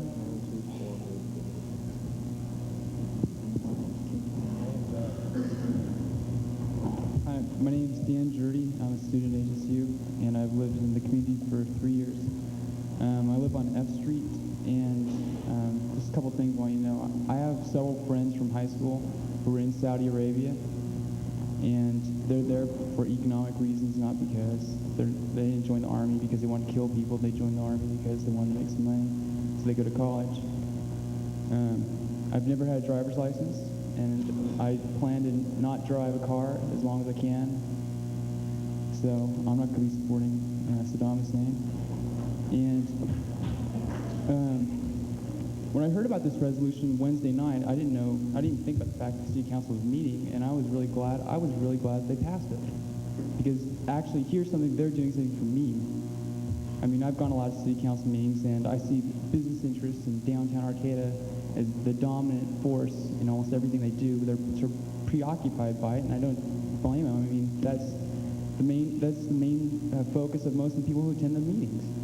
But here was something that was speaking to me. It was an action that was helping me, and I really appreciated that, because George Bush doesn't act for me. At least the Arcata City Council speaks for me.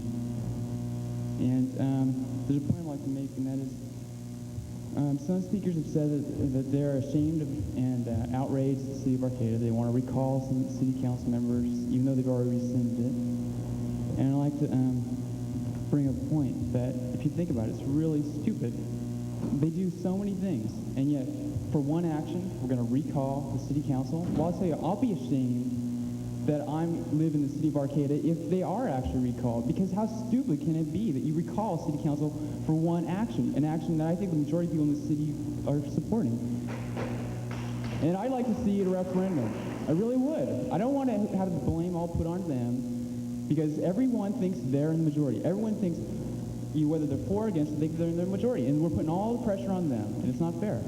They should put it up for a vote. Maybe put 2 or 3 options up for a vote. Let the people decide. They're going to pick one at least.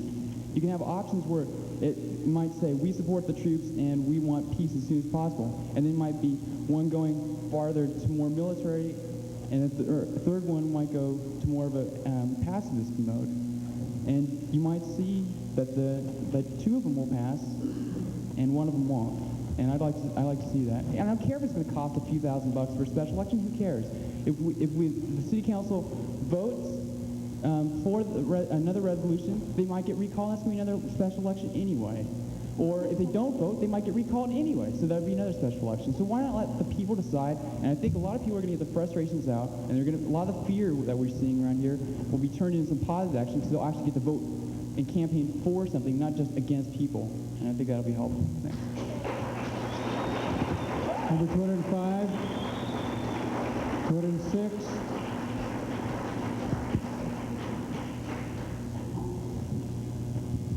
Hi, I'm glad I finally got a chance to speak, and I'm glad so many of you are still here, and this, of course, includes you.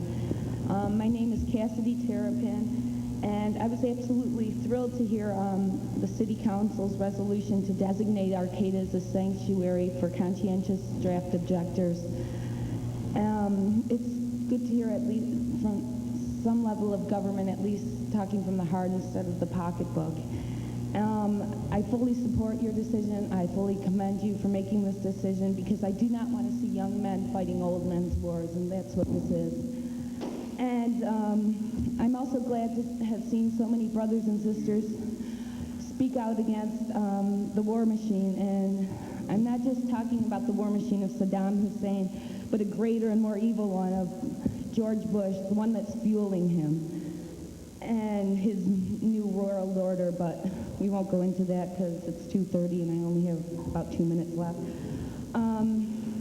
I'm dismayed by these people who talk so highly of democracy and wave that flag wide and high, but have no regard for these young people's decisions, their freedom of choice, whether they want to kill or die.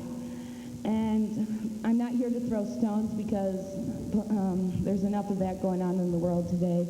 I'm here to plead to you from the bottom of my heart to reconsider your reconsideration, and may peace prevail on earth. Thank you. Number 206, 206, 207.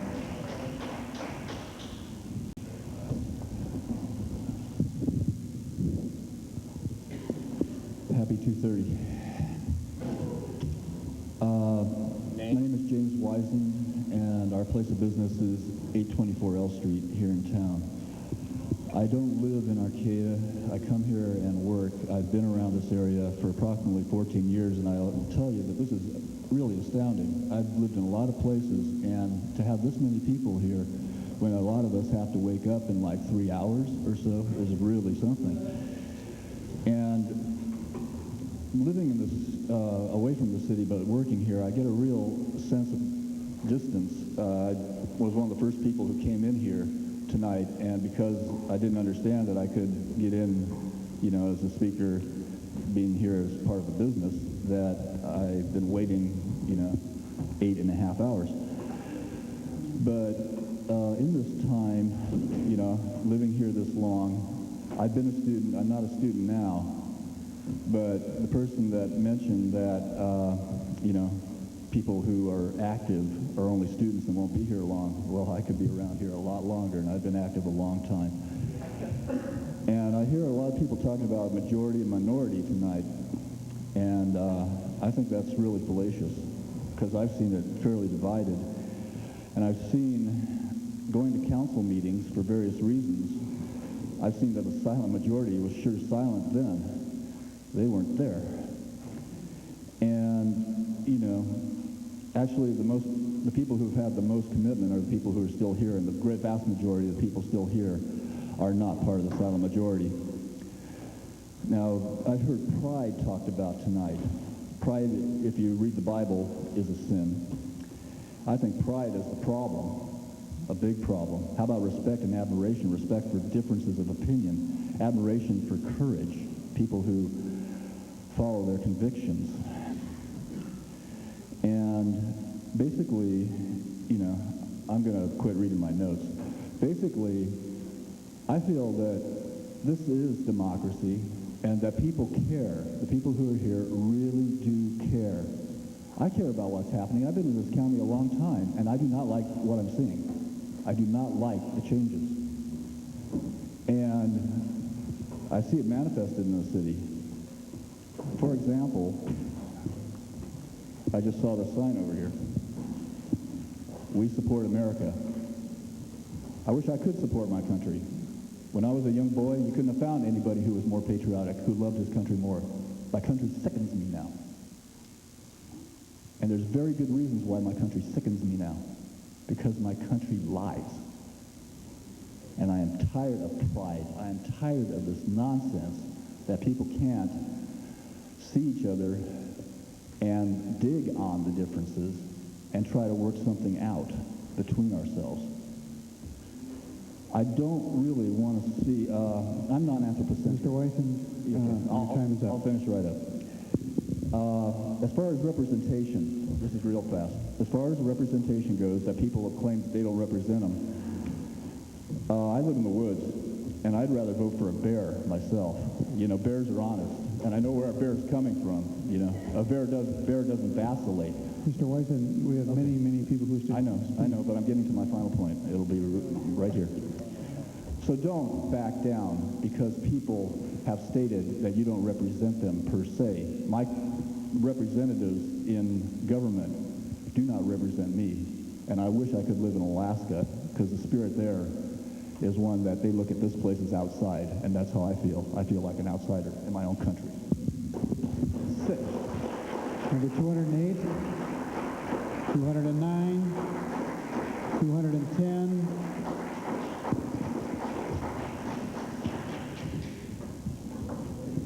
Good morning, America. Good morning, Arcata. It's good to see all the faithful of this community here today. Could you state your name, sir, please? My name is Vincent Edward Crater, and I am a resident of Arcata, California, Western USA. I was born in a military hospital at Reese Air Force Base in Texas. I am an American.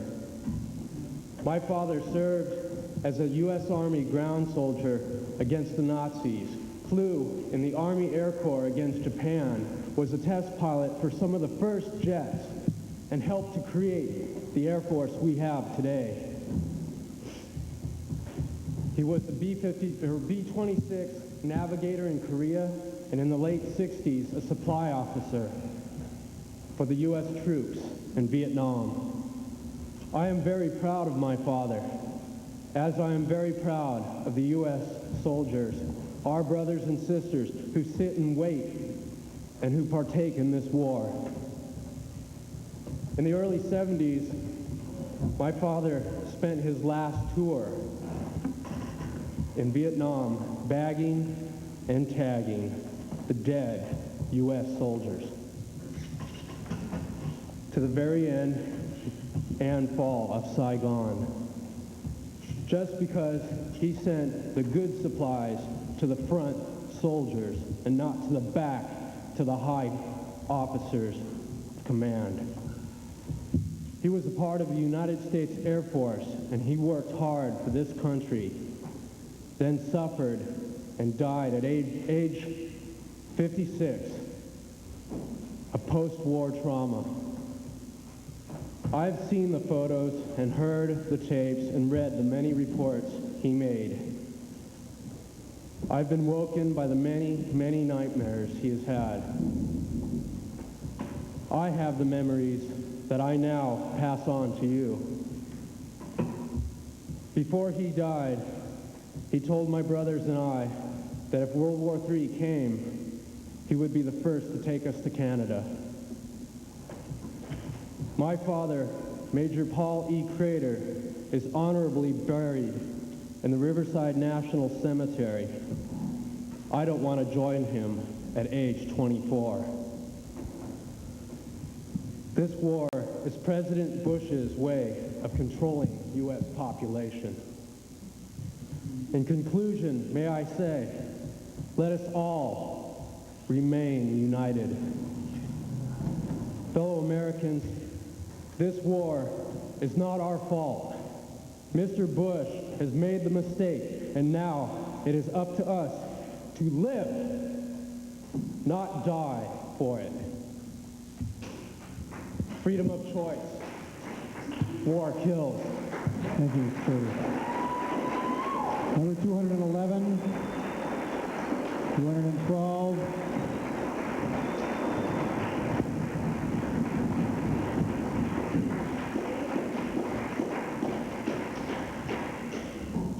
Hi, I'm Michael O'Cronin, and I support the sanctuary. And we should listen to the children, because they're the ones that can be the future. And it's too bad that they can't vote or take office, because they seem to be the smarter ones. That's all I have to say. Number 212, 213. I'm Lloyd Kendall, and I live at Bayside, but actually part of Arcata. Some of the people that I grew up around here know me as David. I served in Vietnam, was a Navy person on shore with supply, and then spent time in the Gulf of Tonkin. There's a couple things I'd like to recommend. One is that you receive comments from the people in the community for 10 days in writing, so that people that may not have been able to come in and say what they wanted to say because maybe they can't stand that long, or can't take the pressure of being around that long and that kind of thing, that they can at least put in their written comments to you. And also for those who feel that they have too short a time to speak, they can put a more lengthy set of feelings down for you. I have some suggestions. Another suggestion would be is that we prepare a place that's a park that would include several things. One is honoring the people who have lived in this community for a long time and who built this community. The other is to honor the students who come here, who put their life into it while they're here. and to honor the veterans who have served in wars. I think also to honor those who also have an opinion that says we don't want to go to war. To let a place be that they can go and meet each other and talk and discuss the issues, and that they moralize all of their opinions.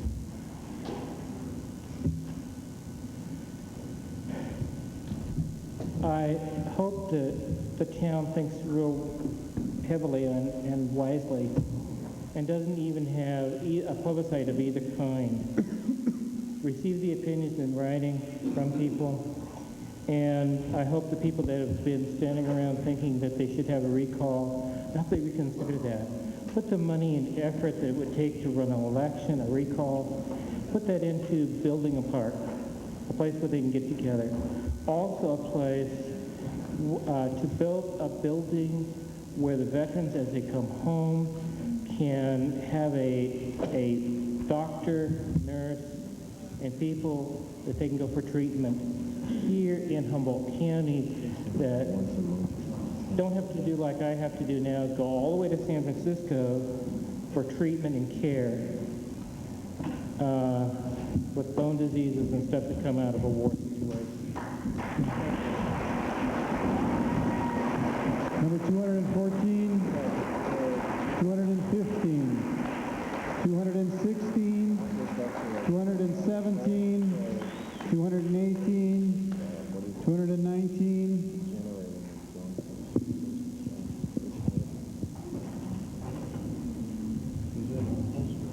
Hi, my name is Jason Johnson, and I live at 1826 Blakesley Avenue. I've been a resident in Arcata for almost 2 years now, and I came here and I've been waiting here forever, but it feels really important to me because I voted for you. And I voted for you because you came out of your way and came to my dorm room in my school and asked me to tell you what I wanted from you. And that's what this country is all about. This country is not about silence and then mob-like upheaval and threatening. And you've been through a grilling tonight. You've been through a real grilling, and I've listened to all of it, and I've hurt for it. And I cried when the little children come up here and talk about what they don't want. And it touches me deeply when relatives of servicemen and women come up here and say what they want. And the communication is the most important thing. The communication is the most important thing. And I may be a student here for a limited amount of time, but I'm going to grip this community, and I have gripped this community, and I love this place, and I call it my home. And I want people to know that are in this community and have been in this community for a long time that I'm willing to help them in things that are going to benefit for both of us. But respect of each other has got to come number one. And if we forget about human rights in other parts of the world, then we've lost our own. We might as well have lost our own. I think that the resolution, if it is put a new resolution with more support for the troops, because I think that is what the people are really hurting for, is that they don't think that the peace activists are behind the men and the women there who we don't want to die, and we don't want Iraqi people to die. That if a new resolution can be drawn up, I think it will win the vote of this city. And I think that if you are asked to resign, that you not resign, and you ask for a recall at the very least, and I feel that you would be reelected also. Thank you. Next speaker, 218.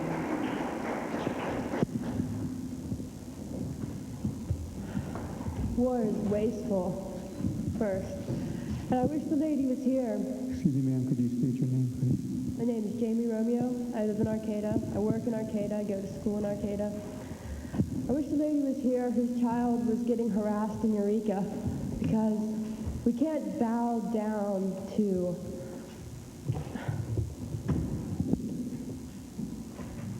discrimination. That's no way to deal with it. To change your way. I mean, the question I want to ask is, what if there is a draft? What is the city going to be doing then? What is Arcata going to be like then?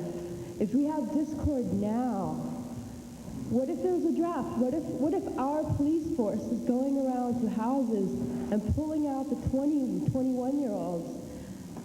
What if they're pulling them off the streets and pulling them out of school? What is the silent majority going to think when it's their sons and daughters, or their sons, who change their mind and don't want to go to war anymore, and our city won't stand behind them? I mean, is our police force going to be turned against us in that case? Thanks. Thank you.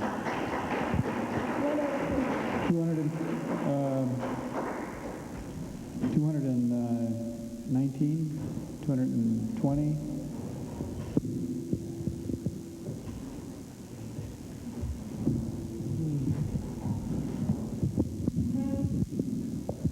Hi, my name is Joel O'Keefe, and I'm a resident here in Arcata. And first I want to say that I want to try to get some of the root things here, and that's about the sanctuary.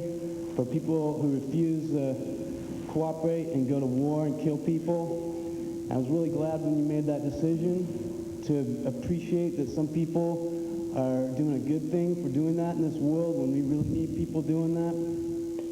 And as far as Arcatians being represented, I appreciate that you people were there at that time to represent us, and that we are people that need to be represented, and you're there for us.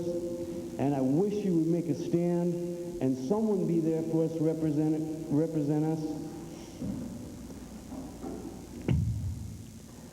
Okay, because is not draft a very real form of slavery and oppression, to force someone to go and kill for another man's cause, another man's form of oppression?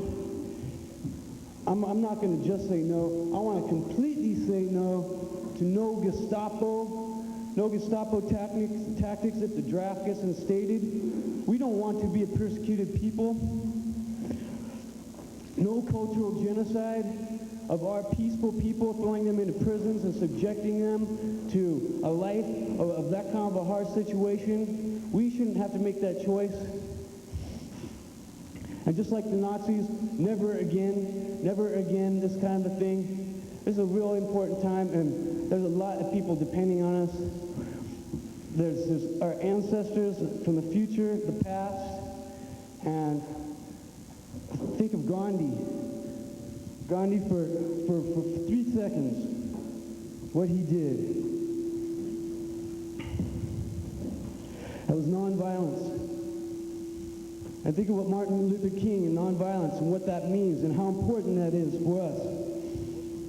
I think we have an obligation to humanity not to kill any brothers and sisters, for no matter what any government might say, and peace will overcome.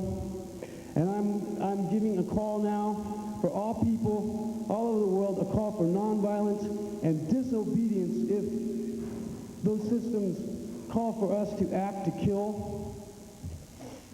It's a universal concept. It's ancient, of nonviolence and war refusal.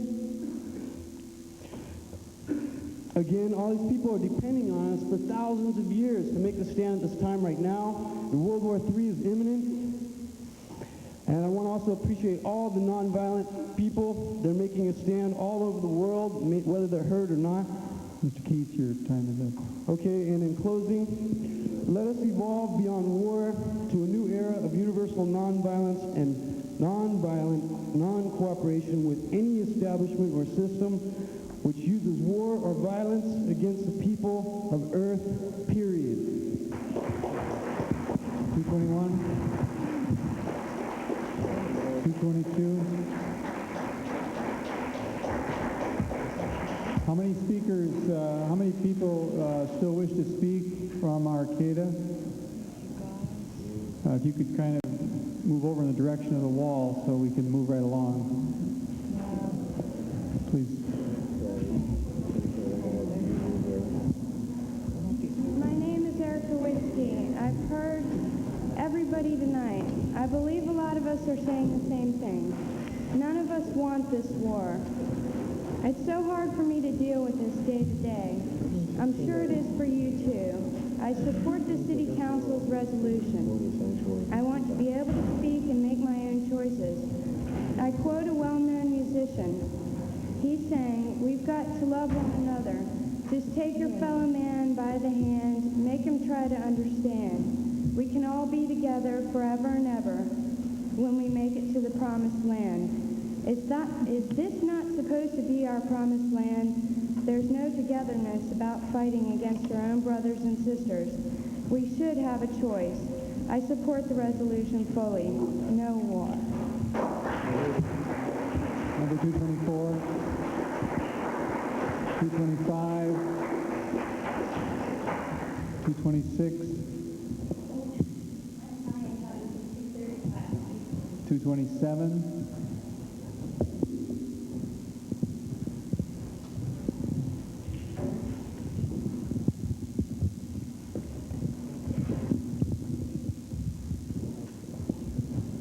Hi, my name is Kathy. I'm a recent resident of Arcata, and I'm not a political person at all. This is the first time I've ever been motivated to do anything politically or publicly. I'm a student at Humboldt State. It's my first semester here. First, I'd like to commend the City Council for their action, the first one, that is. It is a clear case of unbiased action. You voted your consciences without any coercion. And it was a commendable conscience. And I would ask each one of you in this room and anybody who's listening on the radio to examine your conscience.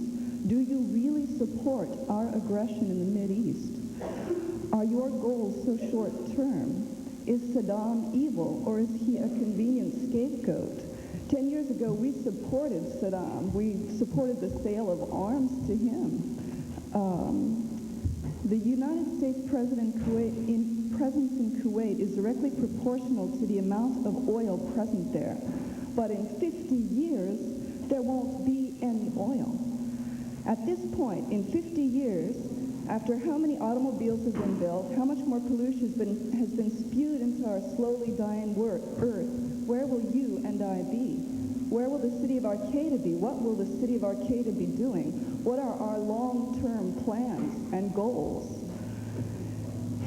I propose that we look to the future. Will your grandchildren be better pleased that you stood up for peace and offered sanctuary, or will they say, oh yeah, business, sales, I guess that was important? I believe that the federal government is no longer particularly democratic. The common man is once again a peon. I'd rather, frankly, I'd rather not be a peon. I'd rather be in the ruling class. But I won't be. I won't be because I do not support the capitalist expansionist policy presently used in our country. We can no longer blaze out into other countries, manipulate until we get control, and proceed to rob them of their resources and their culture. It isn't right for our wealth to come from the suffering of others. And you can be sure that the people of Iraq are suffering. What else did I want to say? Do you really truly support this war? The war is for oil. The oil belongs to the people of the Mideast. Let them sell their oil to us. If we are so stupid as to need it, we can buy it. But it's ridiculous, wasteful, and immoral to fight for it. I don't know by what means a new sanctuary status could be invoked by the council, if it would be by popular vote or out of a hat or just by the council making another decision. But I am for it, and I hope that Arcata will again be, I'm concluding. And I hope that Arcata will again be a place of sanctuary for those who refuse to fight. Thank you. 228.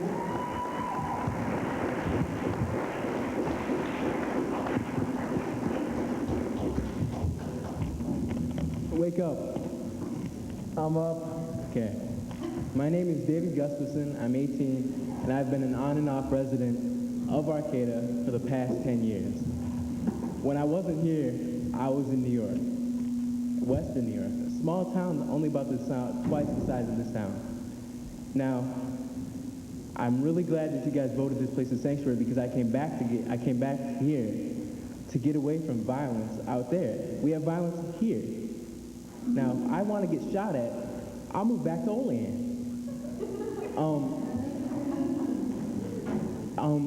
There are people here that are not of draft age.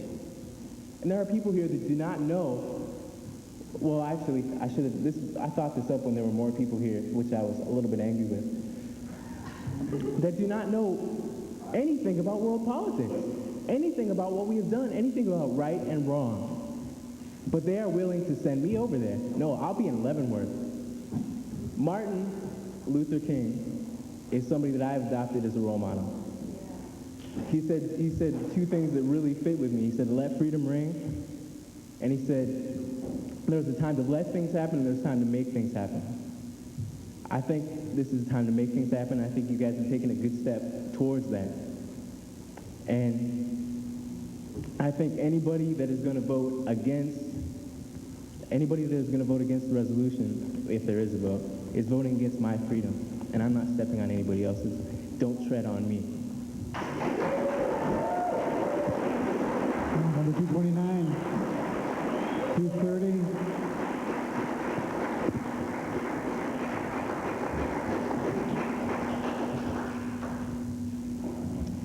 My name is Sean Walker. When I first heard about the Arcata Council decision of last Wednesday, I was very proud to be a member of the community that I think did a very important thing locally and globally. Although I was really discouraged to find out that it wasn't done with the procedure that we're now going through now, the proper debate, as should happen in a democracy. But I do support, I support the rescinding that was done earlier, though I do support a resolution, especially one with a sanctuary provision.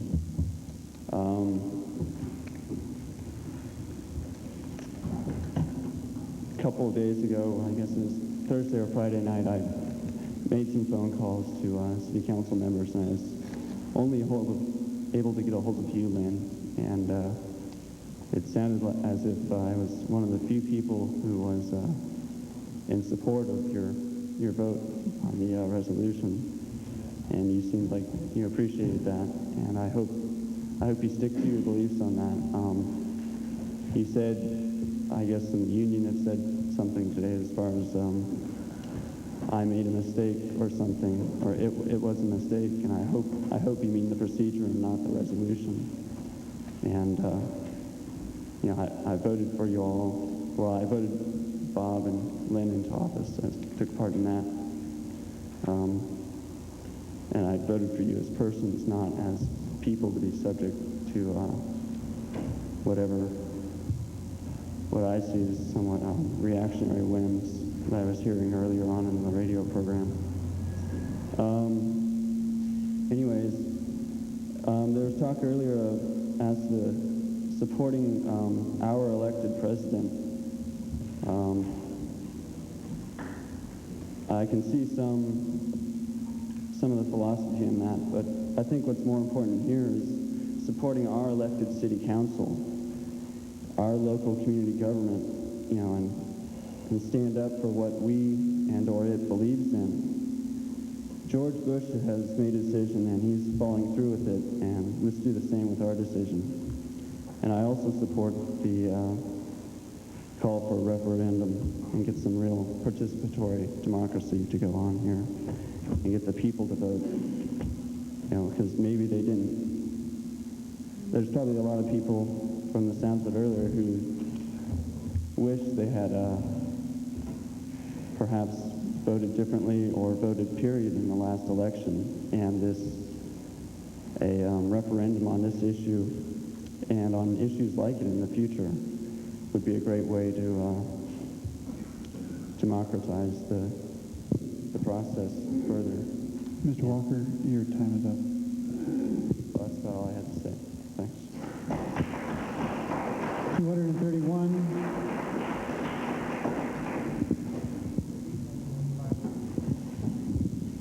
Hi, my name is Jason Agliolo, and I've lived in this community for 20 years. I've spent every second of my life here, and I'm just here tonight to say a few words for four fellows in Saudi Arabia that I went to school with: Kevin Leslie, Wade Aubin, Philip Grace, and Jim Stonebarger.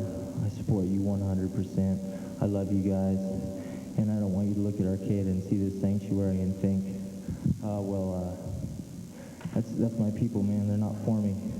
It's these people right here that have made this resolution that is clearly and totally against the people of this community.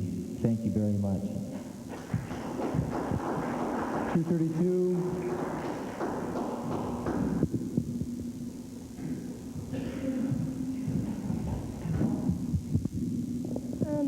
I want to thank the Arcata City Council for being the catalyst that was needed. Ma'am, could you state your name, please? My name is Stephanie Welch.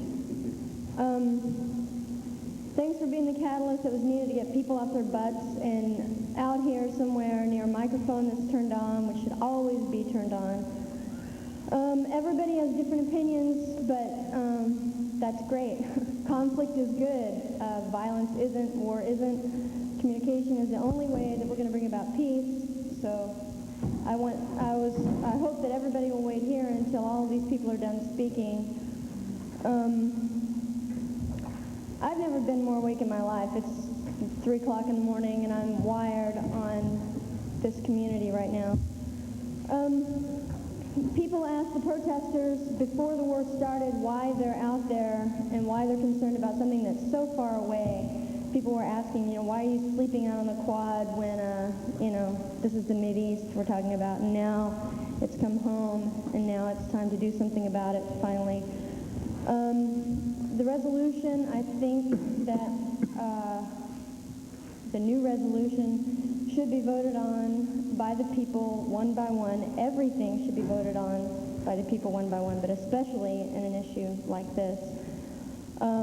Nobody asked me before we went to war. Bush didn't call me. Nobody called me and asked me my opinion. The Department of Defense, though, did call and track down my friend and asked her opinion on the war and went through about a half an hour of a process of polling.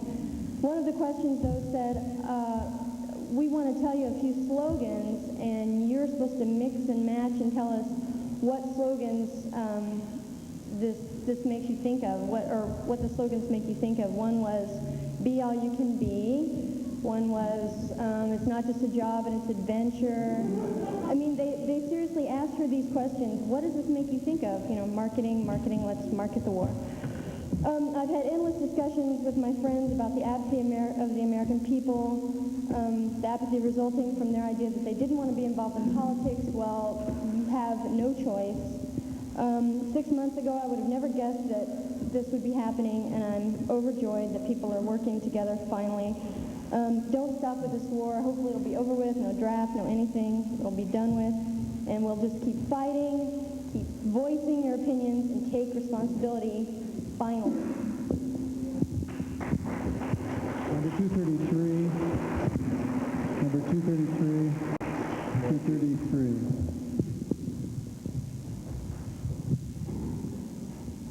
only in Arcata. I too was born and raised here, born in the Trinity Hospital up the street. Could you state your name, sir? I'm sorry. I'm Kim Glory. I live in Arcata on Stromberg. As I said, I was born and raised here. Earlier, I wasn't able to be here because I was working.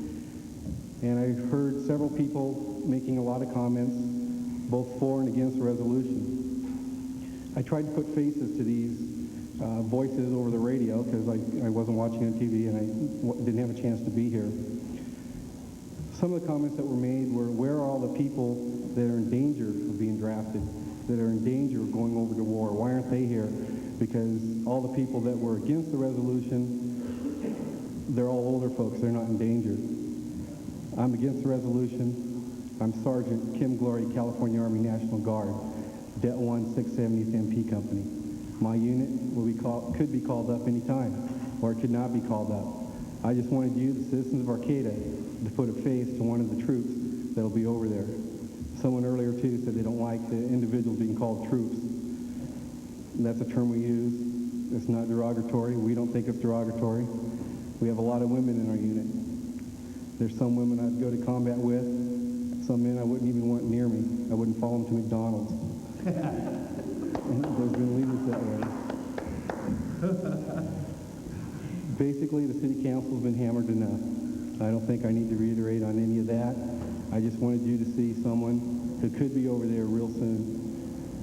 City council, I didn't support your resolution, supported your decision to bring it up again and try to come up with more input from the city, from the people.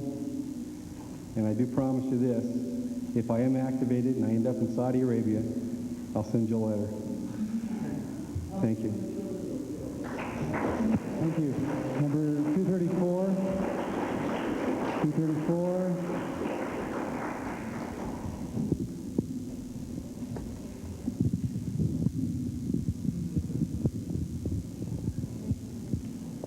Hi, my name's Dana Quillman, and I've lived in Arcata for about 9 years. I've never been a student here, and I plan on making this my home for the rest of my life. I get really emotional when I stand up these things. I've only done this once before, and the last time I came to a public meeting like this was over the possibility of having oil wells drilled out on our ocean. I became very emotional about that. And once again, this is sort of the same reason I'm here. It's over oil again.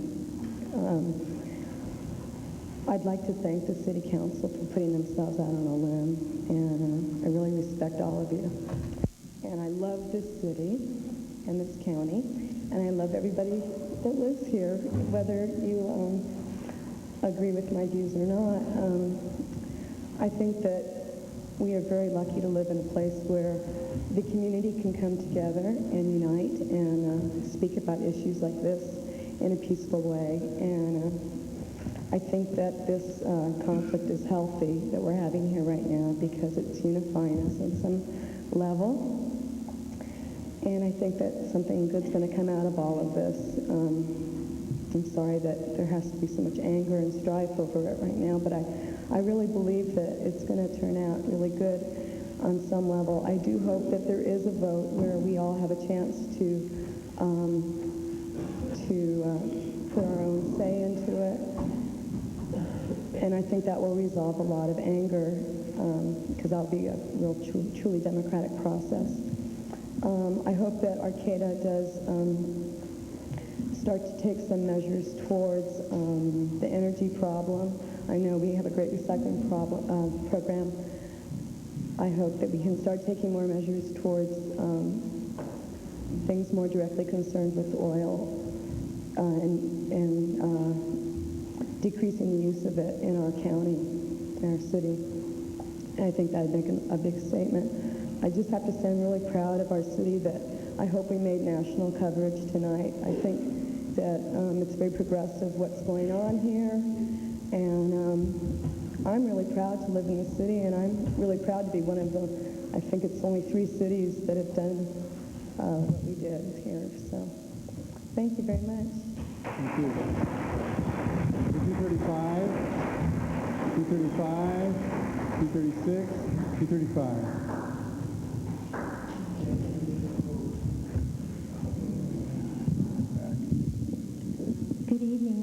incredibly seen.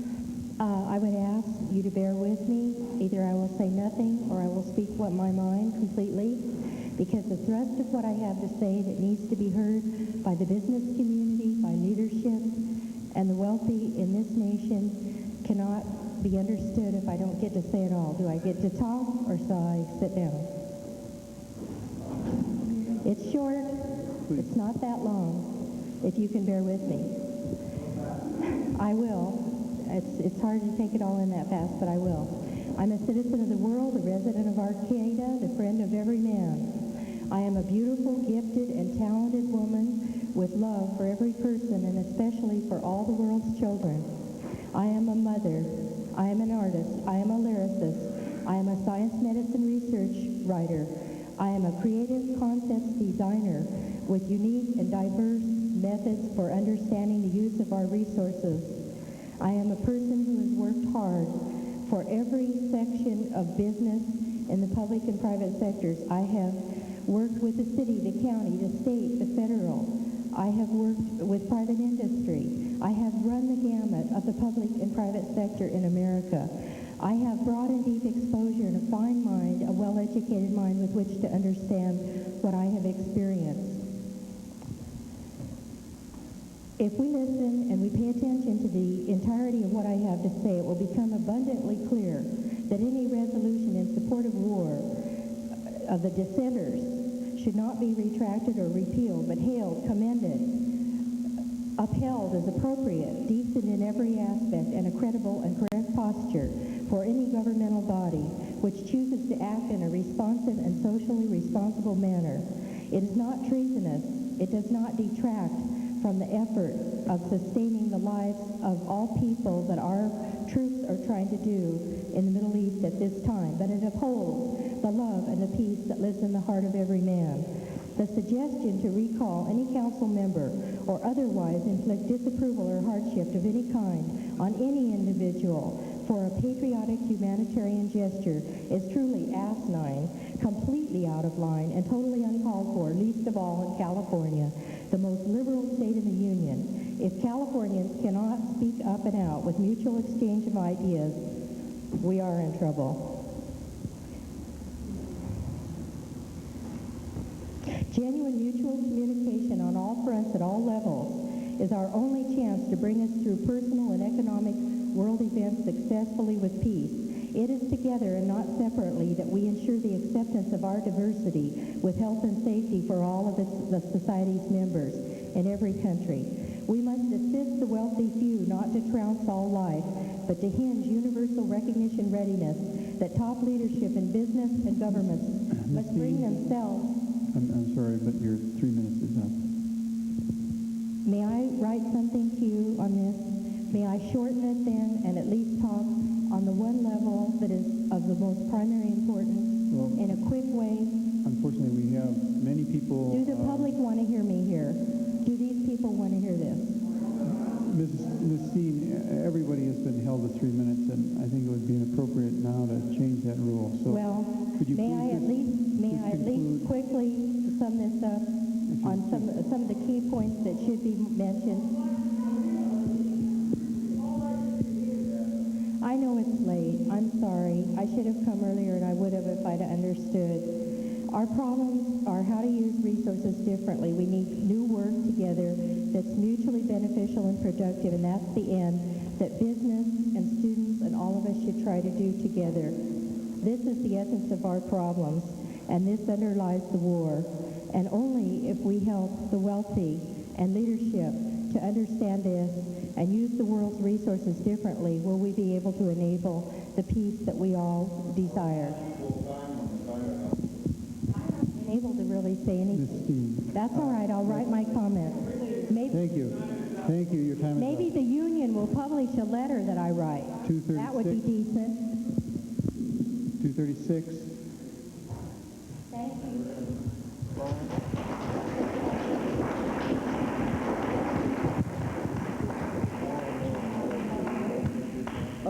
My name is Butch Smith, and I'm a 17-year-old resident of Arcata, and I will be 18 in 2 months, and if drafted, I would go because that's what I believe is right.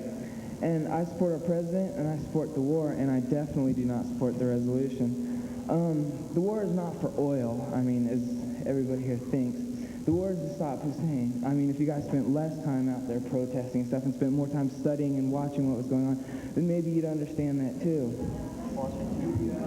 But, like, a lot of you guys out there said that, why didn't we stop the action in Tiananmen Square and a bunch of those other places that you mentioned and stuff? And 2 years after Pearl Harbor, people asked why nobody stopped Hitler, but at least 2 years from now, nobody will ask why didn't we stop Saddam Hussein.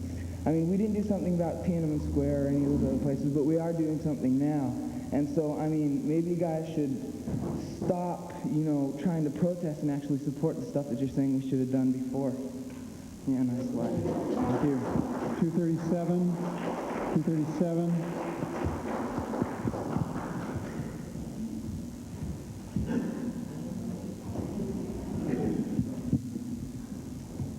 I'd like to say I appreciate this opportunity to speak.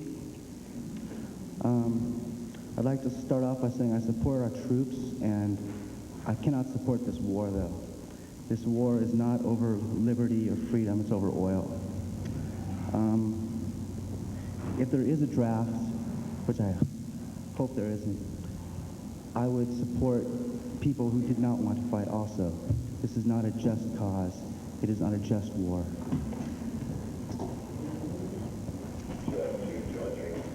The City Council voted with their hearts and their conscience in this resolution without political ambition.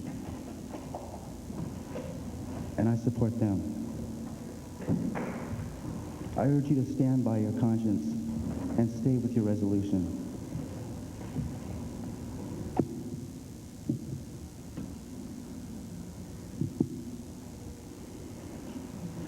We will never know if economic sanctions would have worked in Iraq, but I feel that economic sanctions are working to affect Arcata's policy. Thank you. I believe that's the end of the Arcata residents and business persons with yellow cards. So we'd like to start now with the red cards. First, number one, or what is your number, sir? 19. Is there anyone that has a number lower than 19? What is that? 4? 14. Is there anyone lower than 14? 10. Anyone lower than 10? All right, number 10. Well, I have a pink card, and I am a resident of Arcata, but they ran out of yellow ones, so. I have a lot on my mind and a lot to say and do, and I hope that what's in me is going to come out through my actions, and I'm not going to come up here and say every single concept and thought that's in my head, because we all need to sleep, and I think that what's in my spirit and what's in my heart is going to come through in my actions, and whether or not whatever happens with this resolution thing, we all know that there are people here that will support those of us in the community who refuse to go to war. And I'm a male of almost 19 years, and I'm not registered, and I don't want to register, and I'm afraid that's going to prevent me from receiving a formal education, but, you know. So, I'm one of the members of this community that will support people who support people, and let's not fight and kill people. Thank you. Number 14. Number 14.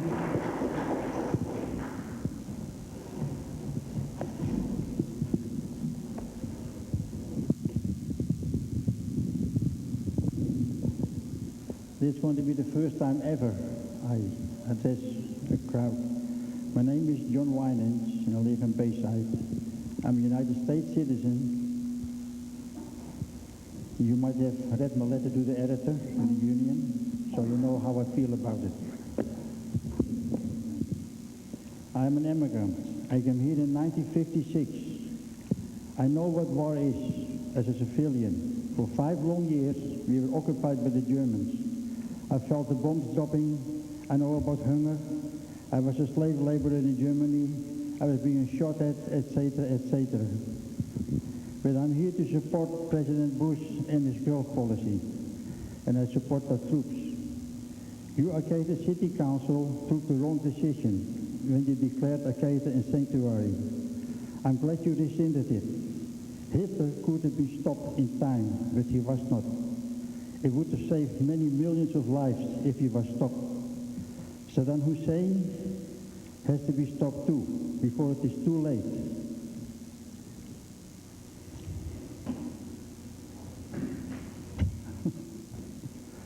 I urge you, City Council, to support the President and our troops.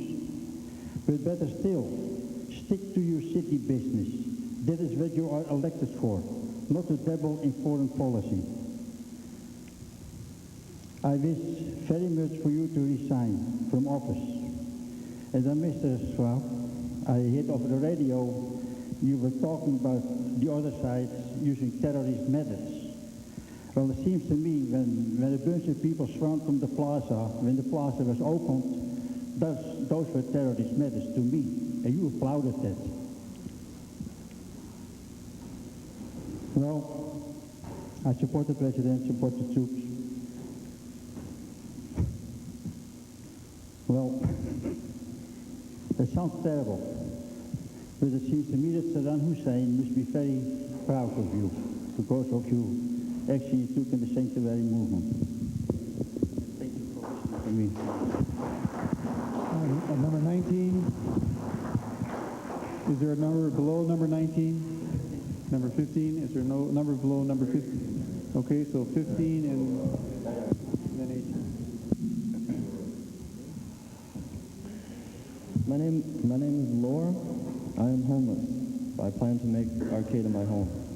I am proud to be in Arcata, where I have the freedom to speak and choose to be here. I have the freedom to choose. What is freedom? What is freedom? What is not freedom?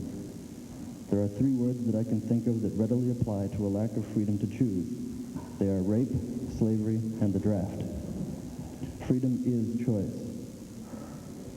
Remember also the phrase, I was just following orders. To say no to war may be a minority voice, however, minorities have rights also. Those who say just because you have been silent, to those who, because you have been silent, what makes you think that your voice is those of the majority? What if all the people of the world were to be conscientious objectors? That would be a true state of peace. Let those who want to go fight Saddam, go fight Saddam. But let those who do ask themselves, how many women and men and children will you kill in the process? I say, let there be a sanctuary. This is a peaceful town with the most freedom of choice and democracy that I have ever seen. Wage peace, become a sanctuary. I'll vote for you. Thank you. Thank you. Next, number 16, 16, 17.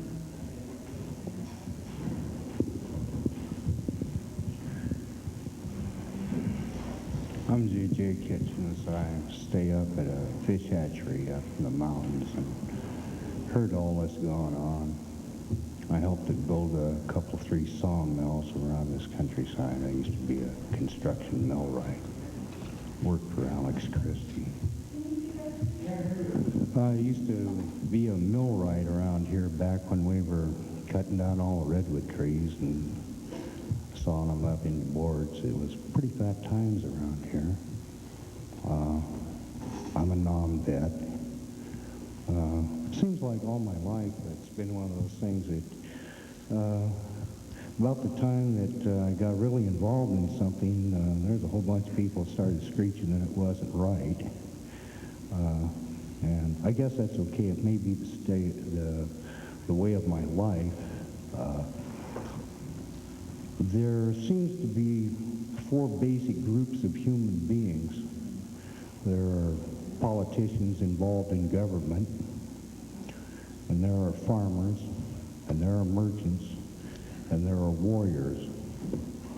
And it seems to me as though an awful lot of these people who don't tend very well to their own business seem to be awfully a lot involved in other people's business. And seems to me as though an awful lot of us don't do what we do ourselves very well. And then we want to reach over and poke our nose into what other people are doing. I think that Mr. Hussein, Saddam Hussein, as part of the discussion, has nuclear capabilities, biological and chemical. And I'll be very honest with you, as a warrior, I'd a hell of a lot rather fight it out over there in his country than here in this one. But on the other hand, if you would really like to go ahead and give him a little time, I'm real sure that he'll be happy to bring it right here home to you in Arcata. Thank you very much. Number 17. Hi, my name is Andrew Schmidt. I'm a resident of Arcata. In just over a month, I will be 18. If the war ever comes to a draft and I am drafted, I would go because I feel that since I live in America and enjoy the freedoms of America, that is my responsibility. Even though I'm not yet old enough to vote, I do not support the sanctuary resolution. Thank you. Thank you. Number 18. Number 19. Hello, my name is Tom Becker, and I'm been living here quite a while. I drive around town and I see I built that house. Oh, yeah, I remodeled that one. Oh, that, I painted that one. Oh, it still looks good. Drive all around, I see all this stuff, you know. And so that's one part of who I am. Also, my message is one of love. I think it can conquer hate. I really believe it. And I want to thank you all, Sam and Victor and Lynn and Bob and Luis and you beautiful folks here keeping time, and the woman back there at the red, and all the law officers and all you guys and all you folks there and all you folks and everyone home and everyone's going to watch this on TV and everyone, that I love you all. I said this the day before war started. I'll say it after the war started. Nothing's going to change that. I support the boys. I support the boys on the street who are about to be 18. I support the people that are in Baghdad being bombed right now. None of us would want to have 1/2 a minute of that aerial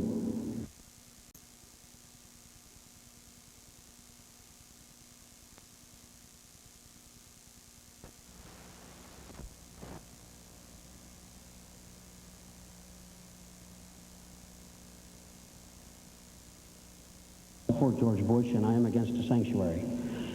And I hear murders and babies and all this and that, and I'm here to speak up for the 15 to 20 million babies that's been murdered right here in America. You didn't want to hear that, but I'm telling you that. And that's what I'm against. See, where's the sanctuary for all those people? Where's their rights? And you talk about rights and babies. Thank you. Thank you. Is there anybody else in this room that would like to speak?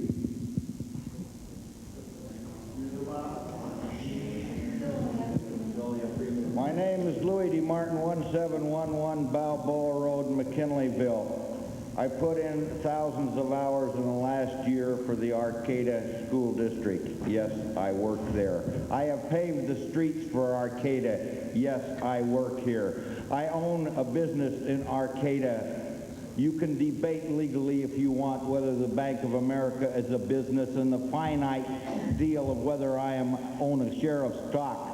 I have seen 5 people from McKinleyville testify here that gave names as being residents of the city of Arcata. I believe in the due process of law. Law is all we have. The good Lord in heaven started out with the 10 Commandments. On the due process of law, I am also a duly elected official that was sworn to uphold the Constitution of the United States. In the first place, you have violated this law by not giving 72-hour notice, not pro or con whether there's a war, about whether we could discuss something. It was a hinted agenda, and so help me God, you all should all resign immediately. I have never seen anything like this in my life. I could talk about war. We know that everyone hates war, but I want to say one thing. I'm sure that many of you in this room are totally 100 against me, but I will go to Tiananmen. I will go to Tiananmen Square. I will go to the Baltic.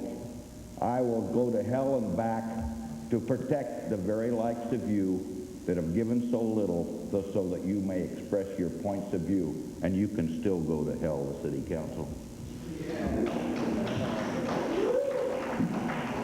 Thank you. Is there anyone else who wishes to speak who has not spoken?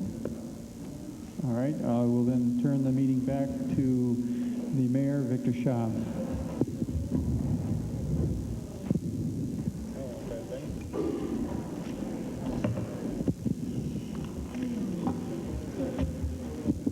Brian, now that you've taken off your hat as facilitator of the public discussion, can you put your city attorney hat on and tell us what action is possible for us to take given the noticed agenda? Based on the item that was noticed, the actions that you are allowed to take under California law are the affirmation of the resolution, the rescission of the resolution, or modification of it. You've elected to rescind the resolution. The notice does not encompass the adoption of any other resolution. So the alternative that you would have now would be to do nothing. Alternatively, you could notice at some future date a hearing to decide whether the city would take action or to put on an agenda the issue of the city adopting a resolution. So it would be appropriate to take action to place an item on a future agenda? That's correct. Is there any discussion or comment or motion from any council member?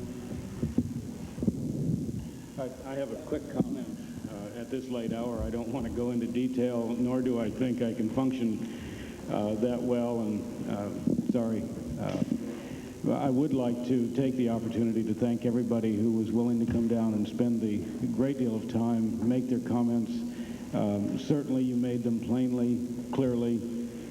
I think you all gave your messages as eloquently as I've probably ever heard it done. And I thank you all for that. And as far as I'm concerned at this point in time, I don't want to set anything. I need to absorb this. I really do. And I'd like to see us go home maybe a little bit more healed than we came here tonight.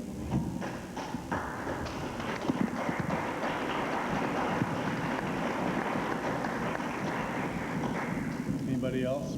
Well, I just want to say that I agree with Sam that based on the fact that we've been given a lot of information and there's been a lot of good ideas, and I haven't made up my mind whether I want to pursue this thing to resolution. I think that I prefer that if Arcata is going to adopt any kind of statement, that maybe it should be to the voters and not us. So, but I want to go home and think about it. I want to rest, relax. I liked my next door neighbor David's suggestion that we wait 10 days, give people opportunity to write and give us more information and suggestions. And just say one thing, I thought that this was a hell of an experience for myself. I can't add anything to what these guys have said, except thank you all so much for coming out, and let's all let it be for a little bit and see where we go from here. Thank you.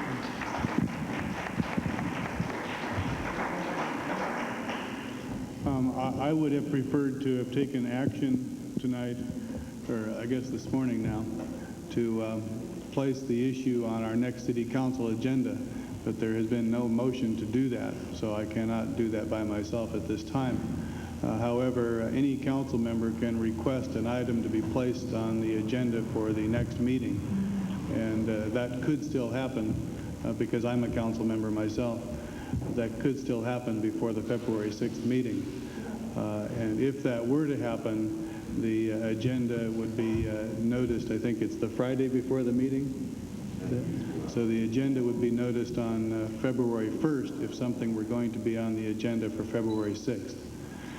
Victor, I wouldn't have any problem just saving a spot on that agenda to discuss this further. The question would be, what exactly we're going to discuss, and that's, I think, where now we're all afraid probably to say anything. But I guess, but I mean, I think the question is I would want people to know way in advance that we were going to talk about anything at all, except at this point, I can't even think.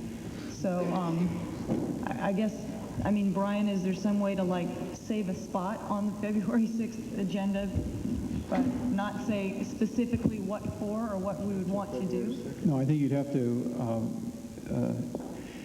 it could be very general. You could provide in general terms that there will be further discussion of the issue of whether the city of Arcata should take a public position on the war in the Middle East or on issues related to the war. Alternatively, as Victor points out, any one of you can ask that it be put on the agenda, provided you do so within the time limits. Okay, well, I would like to, right now, I would like to ask to be placed on the agenda for February 6th meeting the question of what, if any, statement the City Council should make about the Persian Gulf War. And how we would go about making that statement. I'd like to add to that, if there was going to be one made. So what is the form of the resolution? Well, it's not really a motion. I guess I'm just giving notice that I will be asking to be placed on the agenda for February 6th meeting the question of what, if any, statement the City Council should make about the Persian Gulf War. So that's not an action of the City Council. Right. Is there any further business to come before the council at this time? Then we'll adjourn the meeting.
Welcome to this special meeting of the Arcata City Council.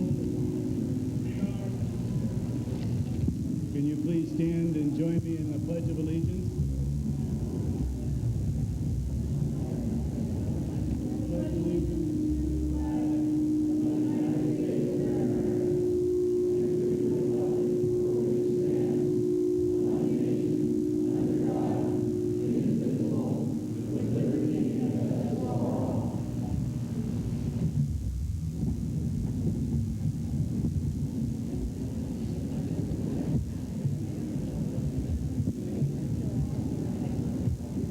We have a roll call, please.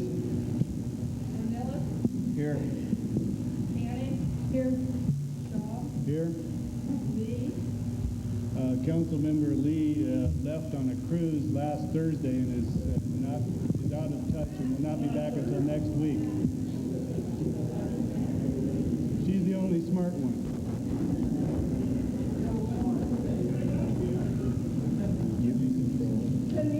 Here.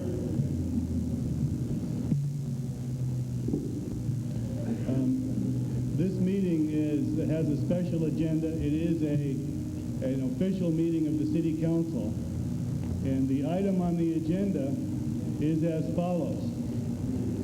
Public discussion of Resolution 901-49, a resolution of the City Council of the City of Arcata to be a sanctuary for all persons who for moral, ethical, or religious reasons cannot participate in military action. The council will make some comments, after which the public discussion part of the meeting will be facilitated by Mr. Brian Gaynor, who is our city attorney. So that's what's going to take, that's what will happen with the public discussion. And there are a set of rules for how the discussion will proceed, and Mr. Gaynor will announce those rules and explain them after we have done some initial things here. We have some special guests here that I would like to introduce. The reason for them being here is as a reminder to all of us that the purpose of this meeting is a peaceful discussion and that we should be sensitive to each other's views and to listen to each other. And those special guests are a number of ministers of church congregations located here in Arcata. And so I would like to introduce Father John Rogers of the Newman Center, who will introduce the ministers who are here present.